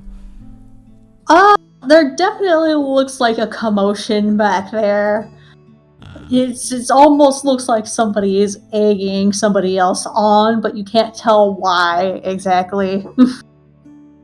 if we sort of look over at Val and sort of look back, I sort of look down at the food, I sort of look back at Val, and then just sort of go, I'll be right back, as sort of make our way over to sort of to the barkeep, just to inquire. So I heard something on the back. Everything okay in there, or? Burton shakes his head and says, "Oh, those four back there are just, they're a competitive bunch. And Right. sometimes the other wait staff will also be part of the fun as well. Like, especially since they didn't win the riddles game, now they're probably playing some other foolish nonsense. And you hear something fall over in the back. And Parliament excuses himself to take a look. You can hear a bit of yell before the door closes. Alright. There's a part that wants to go round the back as well, but another part that's also looking back at Val and thinking, that's probably not great. Plus, also, as the person who won the riddles competition, the last thing that we want to do is start pissing off a bunch of wait staff. You know what? We will let a dice decide on that one. We're gonna roll a d20. Odds, we go back. Evens, we go forward and pop our head in. Okay, roll 1d20. It's an 8. Okay. Well, that spark of competitiveness sort of picks up, and we sort of go kind of feeling ourselves a little bit after the riddles and things. So we quickly just sort of head back to Val. Just eat a quick couple bites of food, just sort of shovel it in. It's a bit undignified in that regard. Sort of take a swig of the grog as well, and then just say to Val, right, I'm going back there to find out what's going on. If you hear a griffin scream, come to the back room. Come into the kitchen. He looks at you completely speechless and what's it up? He's like, okay. Yeah, just in case. No idea what you're doing or why. Yeah, but by the time he's pretty much just looked up and things, I've already started going into the sort of just past sort of the you've got the sort of the furnace area, and then there's the little door where Vandrelf was sort of standing and things, just going back there, sort of popping the head in there, popping the head in there. He just sort of announcing themselves. So here we got some competitive folks back here. Don't mind me. Just interested in the game is all. Goodness, so Olga is equal parts, like, just pissed, but also suddenly gets a moment of, wait a second, and decides to approach you, this very large orcish woman. She's head of the kitchen for a reason, and she has the very intimidating look about her. Yeah. And she's like, well, that competitiveness that you've noticed is the reason why we're out of meat now. I don't know why these three decided to get into a meeting and contest what they did, and now it's all gone. Since you've decided to show up back here, Mr. Competitive, I have a proposition for you. Right. You can either help me get some more meat from the butcher down the road, or you can come back here and help us in the kitchen since you decided to put your nose where you're not supposed to. How's that sound? Well, fair dues, and we do apologise for thoroughly beating them in the riddle contest. As he sort of stretches like his arms down to try and sort of pull his shirt without doing it, so you can see a little bit of the glint of that. But no, we'd be probably happy to help you with the butchery side of things, if that's what it requires. And so she tells you that the butcher is down the road. They're still open for now, but they won't be for much longer. And I will be sure to pay you back for the meat when you bring it back here. Don't think of trying to skip out, because I know your stuff is still upstairs. Wouldn't dream on it, man. Wouldn't dream of it. There's just sort of double checks on the on the route to the butchers and things, and checking if there's any like, is there like an order that they've got? Is it just like a list of things that they need, or? So she wants you to bring back 3 to 6 haunches of meat. Okay. Oh, this is gonna be fun. 3 to 6 haunches. Haunches. Mm-hmm. Haunches of meat. Particular meat or just meat? Ideally, beef for the stews that we generally make here. Gotcha. But if there's fish there as well, or maybe some ribeye, there might not be any ribeye left, God forbid. If you can get those, that would be great. Alright, so beef is a must. Ribeye and fish if possible. Yes. Ribeye plus fish if possible. He just sort of scribbles down on a bit of scrap paper, still with some old notes from the riddle contest and things. He said, alright then, well, I'll leave you to that, and hopefully by the time I get back, you'll be restocked in the pantries. He's just sort of bows the head and tips out and things, sort of, as they sort of walk out behind the thing, sort of brushes past Val. No time to explain. Gotta go get some beef. It's a long story. Well, it's not, but I'll be back. Ben, do you want me to come with you? As he sort of stops, he goes. He sort of realizes, sort of looks, goes, you know, wouldn't be a bad idea just to have a hand carrying this stuff. Yeah, I can come with you. Looking at you as if you're just wondering, like, if this is the same person that he hired earlier. Look, okay, I'm competitive, and it was either that or try and help up in the kitchen. And given the fact of the size of the kitchen staff, and the size of me, this was the safer option, okay? Fair. He sort of explains, look. I'm sure Duke and Chancellor will absolutely love for me to pick up some stuff for them, too, as much as I don't like handling it. Fair enough. Look, it's... as he sort of tries to play, look. So, the basic rundown from what I can tell is they got some very competitive staff in there who may be slightly upset that they didn't win the riddles. Now, I may have won the riddles, which obviously doesn't go down quite so well.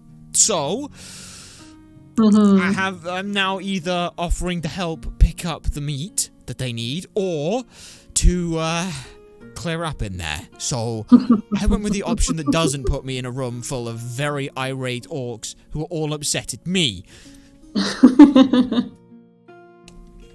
Fair. Okay. Why did you feel compelled to go back there in the first place? Well, I didn't know what was going on back there, and obviously you've told me that you're just someone who has a knack for picking up enemies. So the last thing I want to do is go to bed and find that the person I'm supposed to be keeping safe has suddenly plopped it in the middle of the night. So yeah. Val shakes his head. It's like that. Did my job. He's still conflicted. He's got, like, a very conflicted look on his face. But he ultimately doesn't say anything past that point. Mister, I'm going to go help get a griffin egg. Look, he was one of my friends. Wanted to give him a hand. I wanted to make sure that the griffin did not get hurt. That was the big reason why I wanted to do that for him, okay? And you're not one of my friends, and I'm not doing this to make sure you don't get hurt? Heard you. Coin does a lot, but you'd be surprised what the road will do for people. Anyway, I believe it was this way to the butcher's. Okay, so, no, head down the road. For the map Thankfully, that the definitely butcher's is not exists. terribly far. For the map that definitely exists, it isn't hardly being built right now. Apologies. Oh no, you're fine. They don't even have it in the book, like the map for the butchers. Ah, fantastic, fantastic. Yeah, Well, no, how in could fact, they I put that wouldn't in- even bother making it because it's literally It's just a room. a simple fucking place. I get you. I'm just joking with you. But yeah, off to the butchers. No, so you head down to the place where the meat is cut up, and you immediately see Val looking somewhat ill Yeah. as you go inside. Not Oh, thrilled to be in Jesus. there. Yeah, say, oh Jesus, so just turn around and say, look, if you need to go outside, better you just go outside and throw up. Yeah, I'll deal with yeah, the I think we're haggling. gonna do. He says, starting to look a little greener than normal. Yeah. These elven posh nuts. Anyway, sort of head on over, I can heard that, you asshole. yeah, whatever. So, go inside. Butcher's is thankfully open, and it is still decently stocked with all the meats that you need. And the butcher is at the counter. You already have cleaned up because he finished cutting all the meat up for the day. So what you see is what you get. Okay, and what do we see? So you see plenty of beef, Good, we need and that. you do see a couple of ribeyes. Okay. You don't immediately see fish, though. The Okay. little, like, spot where the fish would be, the ice is completely melted, and there's nothing in it. Fair enough. And the butcher looks at you and say, "What can I do you for, halfling, sir?" Well, here to just try and restock the old Olga's kitchen out of the old tavern and things. Long story, but we'll take as much beef as you're gonna need. If you got a couple ribeyes, don't suppose you got any fish. Saw the old ice trays empty. If you got any, Yes. we'll take that as well, though. Alright, let me look in the back for the fish.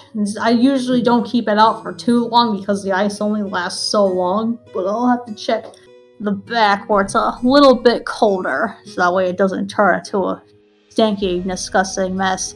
So he heads to the back. Well, my thanks. Does he have any fish? So he does have a few.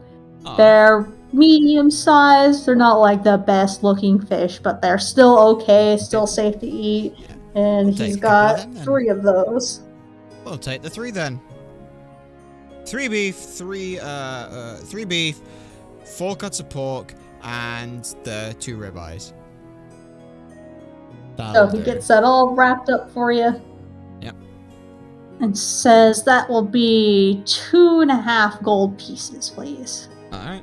I go ahead and hand him 3, and I say, if you've got any small offcuts or scraps or anything like that, I'll take those off your hand for the other half a gold.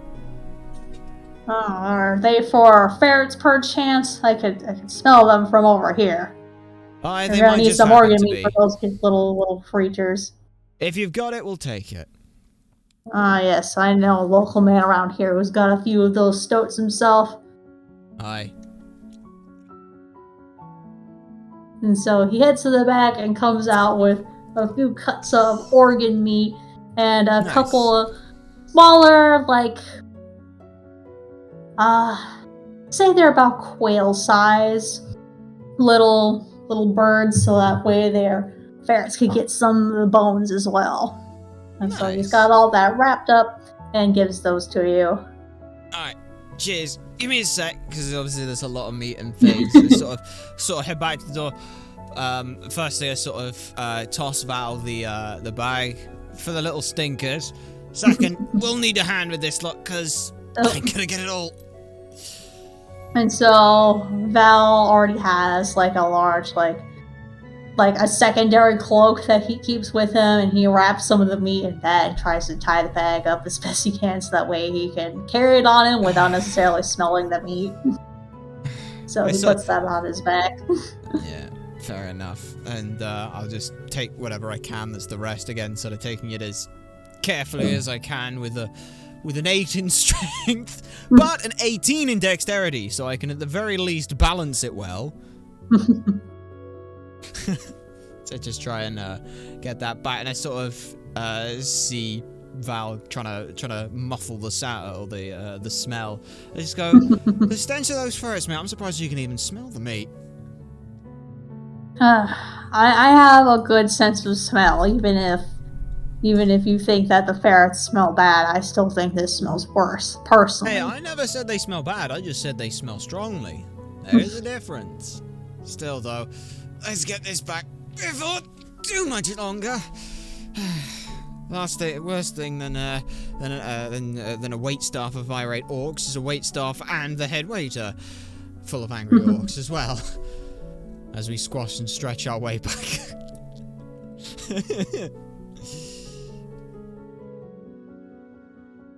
Sort of get to the door and things. It's sort of a case of leaning against it with the back to try and sort of push the door open, whilst not immediately toppling over with the rest of the food. Sort of very much sort of announce their arrival. Voila! One freshly stocked kitchen. And so, Olga meets you along the side of the bar and is quite enthusiastic to see all the meat that you gathered. And she grabs a big bag from Val first, and then the other bits of meat from you a moment later. And she pushes the door open with her foot and loudly declares, "Meat's back on the menu, boys," and they all cheer with enthusiasm as they head back to the kitchen. Head on back in. I sort of, at that point, I was about to, before she kicked the door open, I was about to say apologies for the, for the commotion earlier, but it's like, I put the meat's back on the menu, boys! It's okay. It's just sort of go, glad it's not me. Then a moment later, she comes out of the kitchen and thanks you very much for bringing the meat over and gives you the 2.5 pieces of gold to you to repay for getting that. Yeah. And she also says that if you like, you could have as much grog as you can stomach the rest of the time that you're here. Wow. I know someone will take you up on that offer at the very least. Sort of look over at Val. Get him a couple for the night. Thanks for your help earlier as well. Well, thanks for your help getting it back, Val. Of course. Well, like I said, I need to get some meat for these little dudes. Aye, fair enough, fair enough. Still, I guess then I'll join you for at least a couple. And I actually get to properly savor it this time, rather than take a quick chug along with with like 4.5 mouthfuls of cottage pie.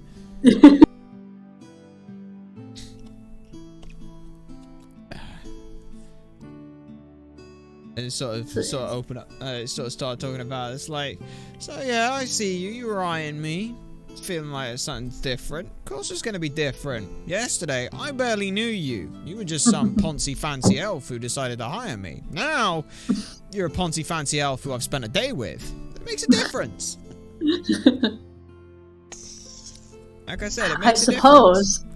Besides, if I'm gonna come all the way out here, you really think I'm gonna just sit back and let the world roll by? Sorry, but not a chance. Plus, I am still doing my job.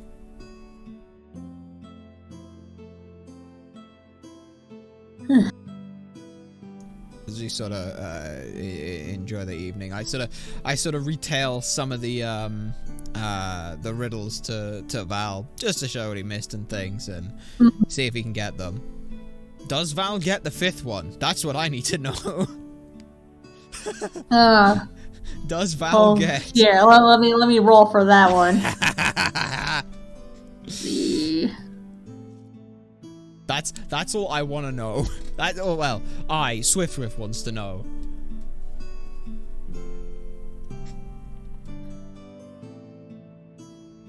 Let's see. Go on, roll like a natural 1. Roll a natural 1. Roll with disadvantage because you're absolutely smashed. Do it. No, that didn't work. You do, it's slash roll. 1d20 plus 4.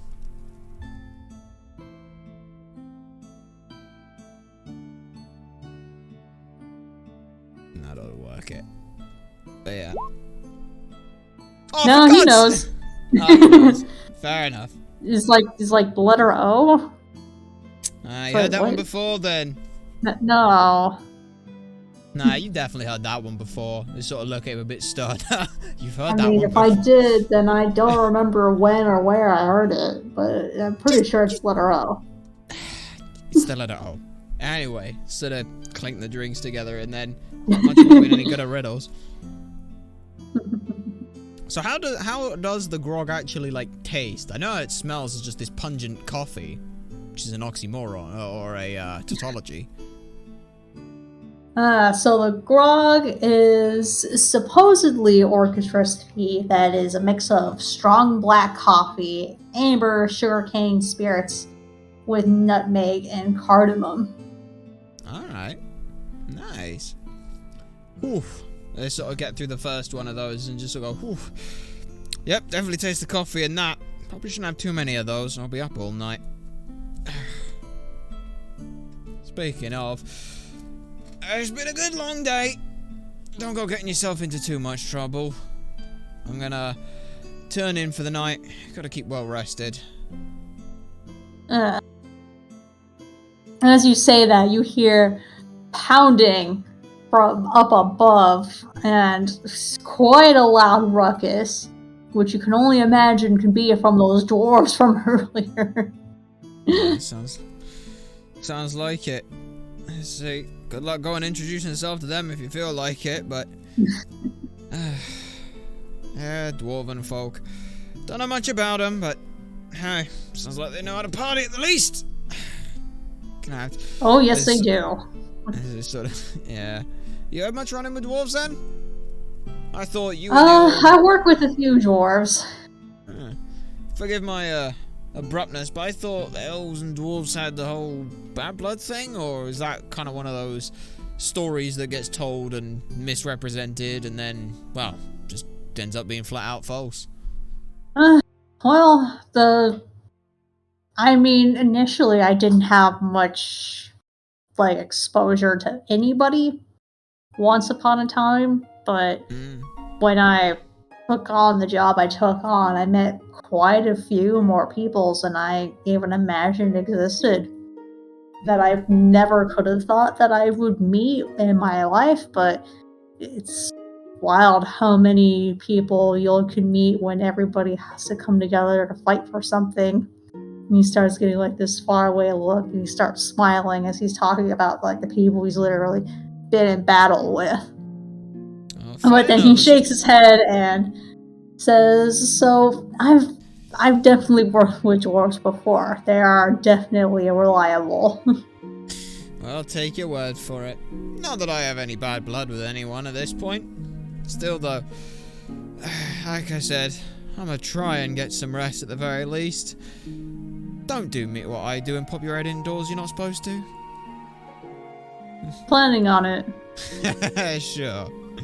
As I go ahead and sort of, again, tip my hat, finish the grog and things, and then head on up to bed and things.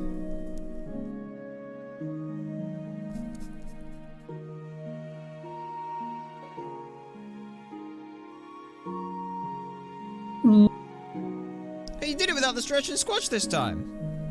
It seems random whether it'll actually do the thing or not. Fair enough. Fair enough. Stairs. And then, yeah, as you walk by the party room, you definitely hear like loud cheering and singing and just all kinds of a ruckus in that general direction, which is unfortunate because your room is one of the closest ones to that spot. It is. It's sort of this chuckle that the first thought is obviously this rowdiness and chuckling. The first thing that goes through Swifter's head is this: you best be remembering not to drop the plates, and thinking about all this kind of stuff, thinking about it like chipping the glasses, scratching the plates, all that kind of stuff. ended up with dented silverware, all those kind of things. And as that thought goes through, it's just like, now that would be something I'd want to see, just the 12 dwarfs and the 5 or so angry orcs in the back of the kitchen. But then sort of as they sort of, the Swift passes the door and thing, closes it, thinking it might dampen the sound. It's the same volume, I assume. So just sort of that sort of happy, that sort of smile goes, right. As I just sort of try and sort of close the eyes and things, sort of undress, sort of hat over the top of the face again, sort of. At this point, it's obviously going to be difficult to sleep, but it's just sort of close the eyes. Eventually, it'll drown out into background noise.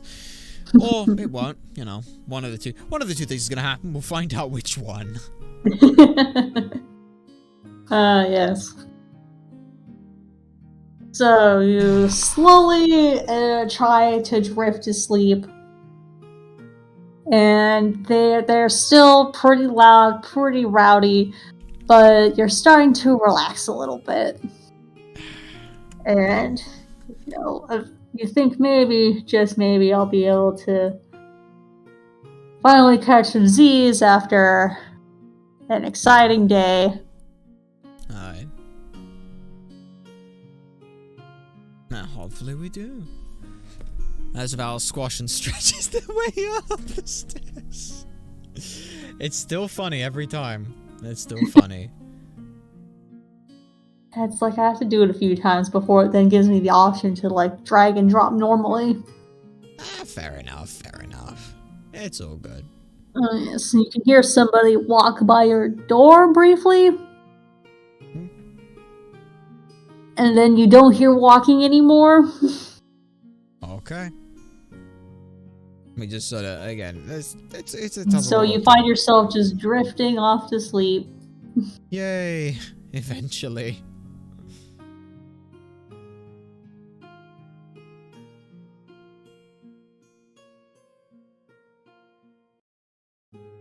An hour or so later, you hear a knocking at your door. Alright, and sort of get up and things. First thought is, that was probably not a knocker, it's probably the dwarves next door, but then, no, there's no sounds coming from them, it'd still be going if it was that, so. Hold up! Sort of get up and things. Yeah. So go by the backpack and things. Just pick up one of the daggers and things. It's in like sort of just put that into the back pocket of things and then open the door up. Everything all good? Alright. Let's open the door. So you open it and you see Val very much in drunkenness at this point. Oh boy. It's like, dude, Swift, and he's kind of like holding on to the door frame. He's like, oh my god, dude, you have to come over here to the party room. Come on, it's fun. Having a grand time. You stuck your head in a door you weren't supposed to, didn't you? I did not. They opened the door and invited me in. Well. Like, I'm on this whole trip for the purpose of enjoying myself, so I didn't want to say no. They were having a great time, and they said, come on in, welcome, we want as many people as possible, and come on, you are welcome too, I know it. Well, if you say so, then it wouldn't be very fair, very right of me to go back on my words before. Let me just get changed. So, when I say get changed, it's basically put the dagger back away. More than anything else, put the dagger, get the hat and all that then. So I said to Val, so, how'd you end up in there? Just happened chance of them opening the door for you?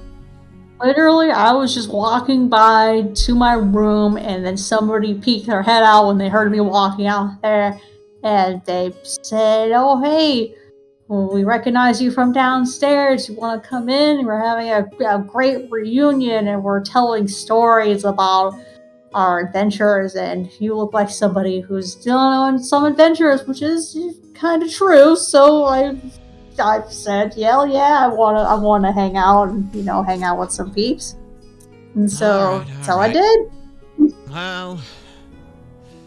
Well, why not then?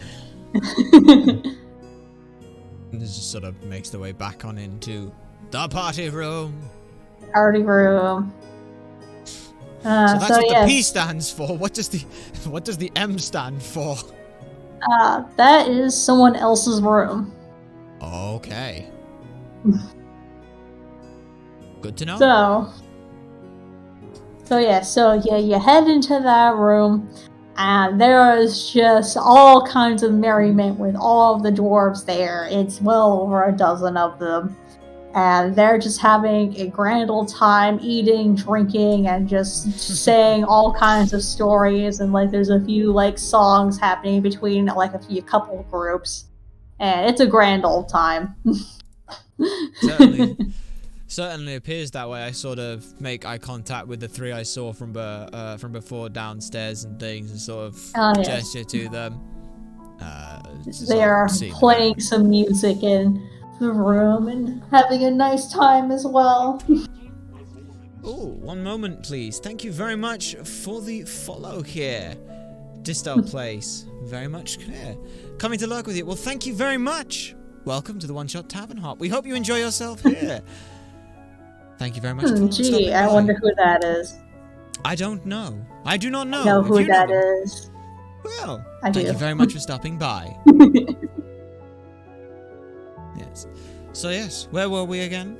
Well, I know where we were, but where were we in the story spawn? So the three sisters were in the back, and they were starting to play up some music. And everybody started making some suggestions for what tunes that they should play. And then a couple other dwarves start singing some songs, and they're beckoning the two of you to join as well. Oh, okay. Well, let's let me just go ahead and recheck on how, what, and where the character sheet's tabs would be.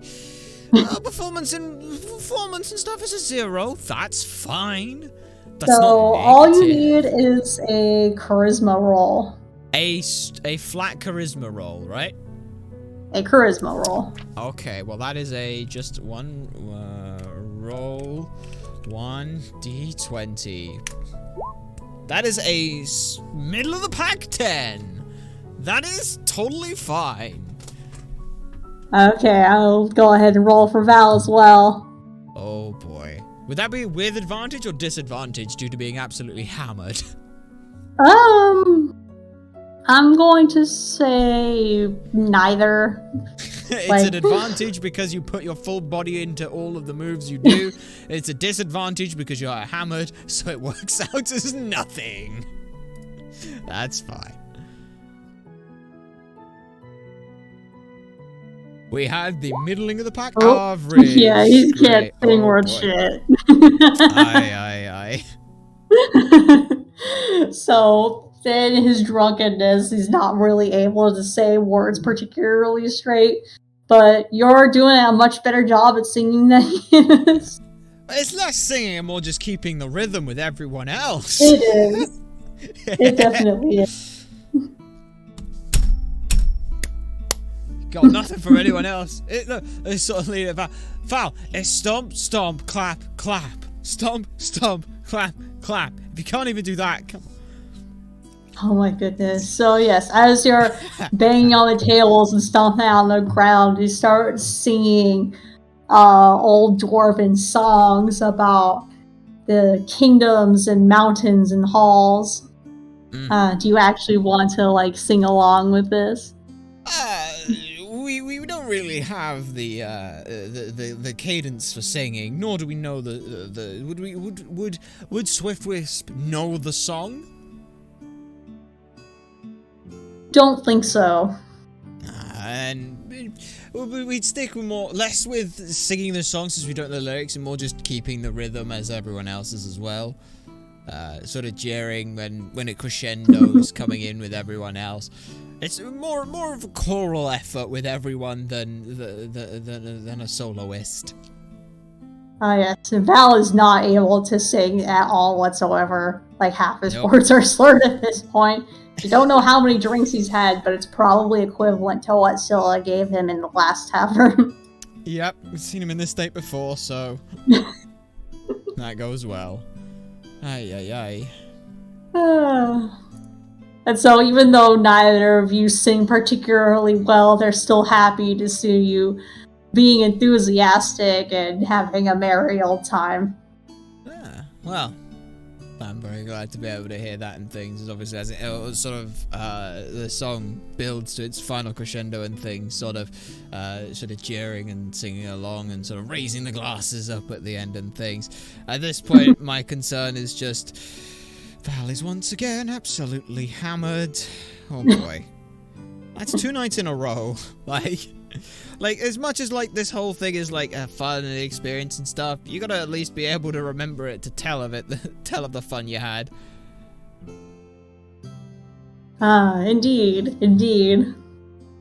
And so this singing and merriment goes on for a little while until you hear some steps coming up to the room, and you could see the barkeep knocking through the door that is barely closed properly, and Burton asks the group to settle down, please. It is 3 a.m.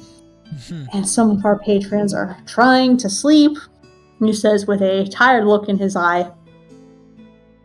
And yes, that the party be settled down, or at least calm down enough that it's not heard from downstairs due to all the stomping and the pounding on the tables. Alright. I sort of, at this point, we're just trying to, Swiftly's trying to keep out of this. Like, we were invited to the party, we're not the ones responsible. We're still here and involved, but it's obviously not our place to speak on behalf of the others here. And so we do sort of just give like a sort of a knowing nod of like, yeah, okay, I'll do my part, but I can't speak for anyone else. So the dwarves, not realizing how late it was, agree that perhaps it is time to call the party down and disperse to their rooms and settle down for the night. Alright. At this point, I just sort of check to Val. You gonna make it back to your room, all right? Last time, I'll be fine. I'll be fine. Do you remember which room was yours? Yes. And he says, looking around and like trying to pull out his key and look at it, not getting cross-eyed, trying to look at something that's small. Yep, I'll find it. Don't worry. Alright, well, you can prove it to me then, as I basically just, like, I'm letting him stagger completely drunkenly the entire way, but I'm just like, as you can see, like, on the image and things, I'm the first one out of the room, so I've already stood in front of one of the corridors, so we can't go down that one. So it's a sort of a, go on then. So he awkwardly makes his way down the hall, and then lands on a door, and then tries to push himself off it. Which door? Then you see Milo peek out from the room in curiosity and then go back in. Sorry about that. Rough night for this one. I see. Yeah. He's on it for some, well, he's off here to have a good time. Let's go ahead and say that much. Well, I'd say he succeeded, and Val accidentally hits a wall, going right past his door. Yeah, at this point I said, I better go home before we break something. Sorry about that. And sort of just push himself on this door. It's like, this is not my door. And he kind of stumbles over this door and then tries shoving the key in. At this point, I literally just take the key from it and look at it to check it is definitely the right door, and just sort of unlock the door for him. Said, voila, there you are. Flops straight on he just flops into his bed, can't be bothered to take anything off. The ferrets are hanging out in the chair in the corner, just asleep in a little ball of cuteness. fair enough. At that point, then, it's difficult, because you should have really locked the door, but then that involves me staying in the room again, and I don't really want to be stuck in the room again. You can lock it from the outside, darling. It's a classic, like, wooden door. Yeah, but then he's locked in the room. You can lock it from the outside. Yes, but then I have the key. So? How's he gonna get out? Do you want him to be able to get out before morning? Or do you want him to have a chance of stumbling around? You know, you make a good point, but at the same time, locking someone in a room with no way of getting out also doesn't sound like a good idea. You know what? That's a fair point. That is very nice of you to consider that. Of course. So we just sort of check, Val. Like, sort of check it. Val, you need to lock the door. Val, you need to lock the door. I need to leave and lock the door. Okay. And he kind of like flaps his hand around. He's like, "Where's the key? Give me the key." He accidentally hits your face. No. I'm gonna put the key in the lock. You just need to turn it and then pass out. Okay? That's all you need to do. That'll be easy. Yeah. Okay. So literally just sort of put the key in the door and just turn it this way. You'll hear the click. Do that. I'm gonna go on the other side. Leave the key in the lock, and then you know where my room is, the first one out in the thing. That's where I'm going. So just go pass out for a bit. I'll see you in the morning. Sounds like a plan. Oh, good. So yeah, just sort of leave, close the door and things. They're gonna stand there and wait to hear the latch lock before you hear a thunk, and then you hear a wiggle of things, and then finally you actually hear the lock click, and then you hear the key fall onto the ground. A little ting. It's inside the room. We can't fucking lose it. Okay. Again, I'm just gonna give the handle like a little jiggle and a little check, just to make sure he has actually locked it. just to check, you know, just to do that. We'll check that, and then just sort of, all right, he's locked in the room. He's got the key. There's 2 ferrets for food when things get desperate, if they get desperate. Oh my god, no. No. No, and then we're just gonna head on back food. No, I said the ferrets have food. And then we're gonna leave. Oh my goodness. We're gonna leave and head back to our room. And then we're gonna go and get some shut-eye again. Or at least try to. That's the plan at the very least.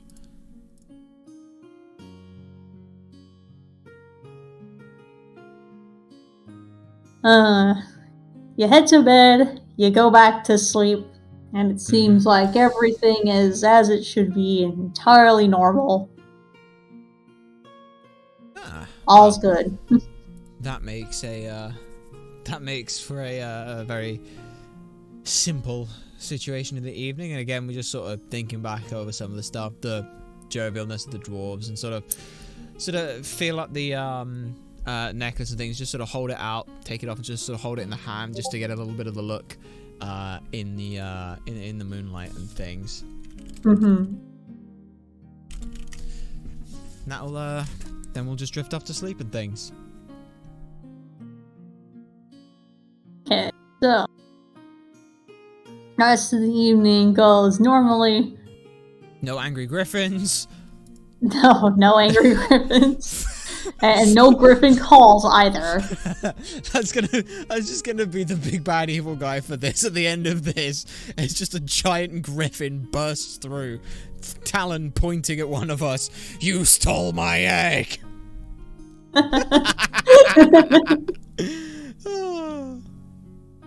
Oh my goodness. Yeah, you say that now, but I could see you writing the notes. I could see you writing the notes there. Write that down. So Val pops out of his room in the morning, completely fresh as a goddamn daisy. You wouldn't have known that he was fucking plastered 5 hours ago. He's totally fine. This is the perks of being a wood elf. Yeah, lucky you. No bumps, bruises, or anything like that? No, he's completely fine. Lucky bastard. He's got a little tube across his chest at the end. Nice. You can see a little bit of wiggling near the bottom, but that's about it. Sleep well? Well, as much as you do sleep. Right. Lucky you. I assume at this point that the 4 temporary hit points from the first drink are now very much gone. Yes. Yeah, they're very much gone. Thought so. Well, I'm gonna head down and freshen up when I can, if I can. So carrying one of the towels out and things. Try not to get too excited about the quest boards. See a quest board, actually. Oh, good. Alright. So yeah, we're just gonna go out back and sort of freshen up again and use the basin for the purposes intended.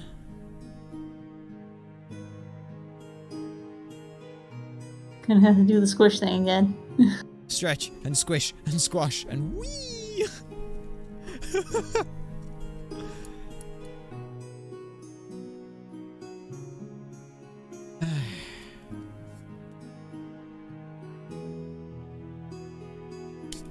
So you head to the back.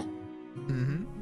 And you both take turns in like the little shower stall outside. Aye. The water is still kind of cold, but it's a nice like late spring morning. So it's not bad that the water is cold. It's actually quite refreshing. Yeah. It's crisp and sort of really wakes up. Sort of like it would be like sobering, but for sleep, if that makes any sense. Yes. I don't really know the wording for that. If such wording exists, anyway. But yeah, that's what we do at that point and things. Now, no, we're not going to go ahead and peek into the back door of the kitchen. We already did that once and managed to come away with just having to get the food. Fair enough. So yeah, just wanted to clean up. Val is pretty much ready to head off to the next place, and he's wondering if you are as well. Yep, just let me go make sure I got everything up from the room and things, and also give back the keys. And we'll be done. So yeah, head back up and things, sort of check. Dagger, rapier, short sword, bag with all the assortments of stuff, and then hand back the keys. Apologize for the lateness of the dwarves and things to the barkeep again, but thank them for the hospitality and thank them for the food. It's very good. You are very welcome. Please come again when you're traveling these parts. Aye, we will. We most certainly will. Thank you very much, my friend. And that at that point, we just sort of head on out and things and sort of talk to Val. So then, that's 1 or 2 off the list. Where to next?